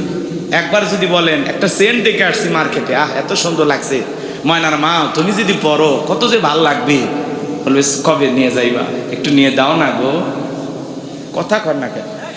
এই যে রাতের বেলা এই কথাগুলো বলে স্বামী স্ত্রী মহব্বত ভালোবাসা হইলো, পরের দিন সকালবেলা যদি বলেন অমুকের মা গত রাত্রে যে 2টা কথা শুনাইছি, 2টার একটাও সত্য না, আমি তোমারে কিছুই দিতে পারবো না, তখন বলবে আসলেই তুমি দুষ্ট। কথা কয় না কেন? এই হলো অবস্থা বাজান। কি গো এগুলো বলবো? আরে স্লিপ পড়বো, যা যা দেয় নেন, নিতে থাকে। আমরা তো দান নেওয়ার জন্য বসে আছি। যারা দিচ্ছে আল্লাহ সবার দান কবুল করে। জোরে বলে না আমি, আমি আর একটু জোরে বলো না আমি। বলতে গেলে লম্বা সময় লাগবে, আর সময় নাই বাজান গো আমার। তাহলে 4 নাম্বার গুনাহ বলি, ওয়াল্লাযীনা হুম লিফুরুজিহিম হাফিজুন, নিজের যৌবনটাকে সংযত রাখা। যুবক রে, হযরত আলী রাদিয়াল্লাহু তাআলা আনহু বলেন, তোমরা যৌবনের তাড়নায় গুনাহ করো, একদিন তোমাদের যৌবন থাকবে না, আমলনামায় গুনাহ ঠিকই লেখা থাকবে। কথা বলেন ঠিক কিনা? মুরব্বি যারা আছেন ভাবেন না হুজুর মনে হয় সব যুবকদের ওয়াজ করলো। চাচা এক সময় আপনারও 22 বছর 25 বছর বয়স ছিল, বিভিন্ন পার্কে ঘোরাঘুরি করছিলেন, সোয়েলা নৌকা চড়ে ঘোরাঘুরি করছিলেন, আম বাগানে জাম বাগানে কথা বলেছিলেন। চাচা সেই দিনের গোপন কথা এখনো আপনার আমলনামায় লেখা আছে না? না। অতএব তওবা করে ফিরে আসেন, আল্লাহ হেদায়েত দান করেন। জোরে বলেন আমিন। তাহলে 4 নাম্বার, যৌবনটাকে কন্ট্রোল করব কার ভয়ে? যৌবনকালে বেশি বেশি ইবাদত করব কার? 5 আর 6 নাম্বার গুনাহ বলি, ওয়াল্লাযীনা হুম লিআমানাতিহিম ওয়া আহাদিহিম রাউন। 5 নাম্বার হলো আমানত রক্ষা করা। এই জীবনটা আমানত, ছেলে মেয়ে আমানত, স্ত্রী সন্তান আমানত, জানমাল সময় অর্থ সবকিছু আমানতের অন্তর্ভুক্ত। আমরা আমানতের খিয়ানত করব না ইনশাআল্লাহ। 6 নাম্বার ওয়াদা প্রতিশ্রুতি রক্ষা করা। মুমিন মুখে যা বলে অন্তরে তা বিশ্বাস করে। মুমিন কোনোদিন প্রতিশ্রুতি ভঙ্গকারী হতে পারে না। এদিক খেয়াল করেন, মুমিন কথায় কাজে ঠিক, মুমিন সঠিক। জবান দিয়ে যে ওয়াদা দেবেন প্রতিশ্রুতি ঠিক রাখবেন। কথা বুঝতে পারতেছেন? প্রতিশ্রুতির বাস্তবায়ন করবেন, প্রতিশ্রুতি কখনো ভঙ্গ করবেন না, মনে থাকবে। 7 নাম্বার হলো আল্লাহ রাব্বুল আলামিন বলেন ওয়াল্লাযীনা হুম আলা সালাওয়াতিহিম ইউহাফিজুন। 7 নাম্বার হলো যত্ন সহকারে সালাত আদায় করা। দেখেন আল্লাহ 1 নাম্বার নামাজ দিয়ে শুরু করলো, 7 নাম্বার নামাজ দিয়ে শেষ করলেন। তাহলে নামাজের গুরুত্ব কম না বেশি? যে ব্যক্তি যত্ন সহকারে সালাত আদায় করে, যে ব্যক্তি আসরের নামাজ পড়ে মাগরিব পর্যন্ত মসজিদে মন টাঙানো থাকে, মাগরিব পরে এশা পর্যন্ত মসজিদে মন টাঙানো থাকে, এশা পরে ফজর পর্যন্ত মসজিদে মন টাঙানো থাকে। শুধু একা নামাজ পড়লে হবে না, স্ত্রী সন্তান ছেলে মেয়েদেরকেও নামাজি বানানোর দরকার আছে না নাই? পৃথিবীর সফল বাবা তারা ছেলের হাত ধরে আল্লাহর ঘর মসজিদে নিয়ে যায়। যারা ছেলেকে স্কুলে নিয়ে যেতে পারেন, কলেজে নিয়ে যেতে পারেন, মাদ্রাসায় নিয়ে যেতে পারেন, শ্বশুর বাড়ি মেলায় নিয়ে যেতে পারেন, তাহলে ওই সন্তানের হাত ধরে আজান দেওয়ার পরে আল্লাহর ঘর মসজিদে নিয়ে আসার দরকার আছে না নয়? ছোট ছোট বাচ্চাদেরকে মসজিদ মুখে বানাবেন। আজকের শিশু আগামীর বাংলাদেশ। আমাদের ভবিষ্যৎ প্রজন্ম নামাজি হোক, চান কিনা? ছোট ছোট বাচ্চা মসজিদে গেছলে অনেক মুরব্বীরা ধমক দেয়, চাচা সাবধান, ছোট বাচ্চা মসজিদে আসলে ধমক দেবেন না, খারাপ ব্যবহার করবেন না, চাচা আপনি চিরকাল বেঁচে থাকবেন না। এই বাচ্চারা একদিন মসজিদ আবাদ করবে, এরা নামাজ আদায় করবে। কথা কর। ছোট বাচ্চা মসজিদে এসে ট্যাপের পানি নষ্ট করে, মসজিদের কাতারে ফাঁক দিয়ে দৌড়ঝাঁপ করে, ওর বয়সই হলো লাফানোর। ও 7-8 বছরের বাচ্চা লাফাবে না। আপনি কি 70 বছরের মুরব্বী লাফ দিলে বাঁচবেন? আপনার নাট স্ক্রু সব খুলে দেবে। তো ওর বয়সটাই লাফানের বয়স। এজন্য ছোট বাচ্চা মসজিদে দৌড়ঝাঁপ করলে চিল্লা পাল্লা করবে, কোনো শব্দ করবেন না। মুরব্বী হিসাবে আপনার দায়িত্ব।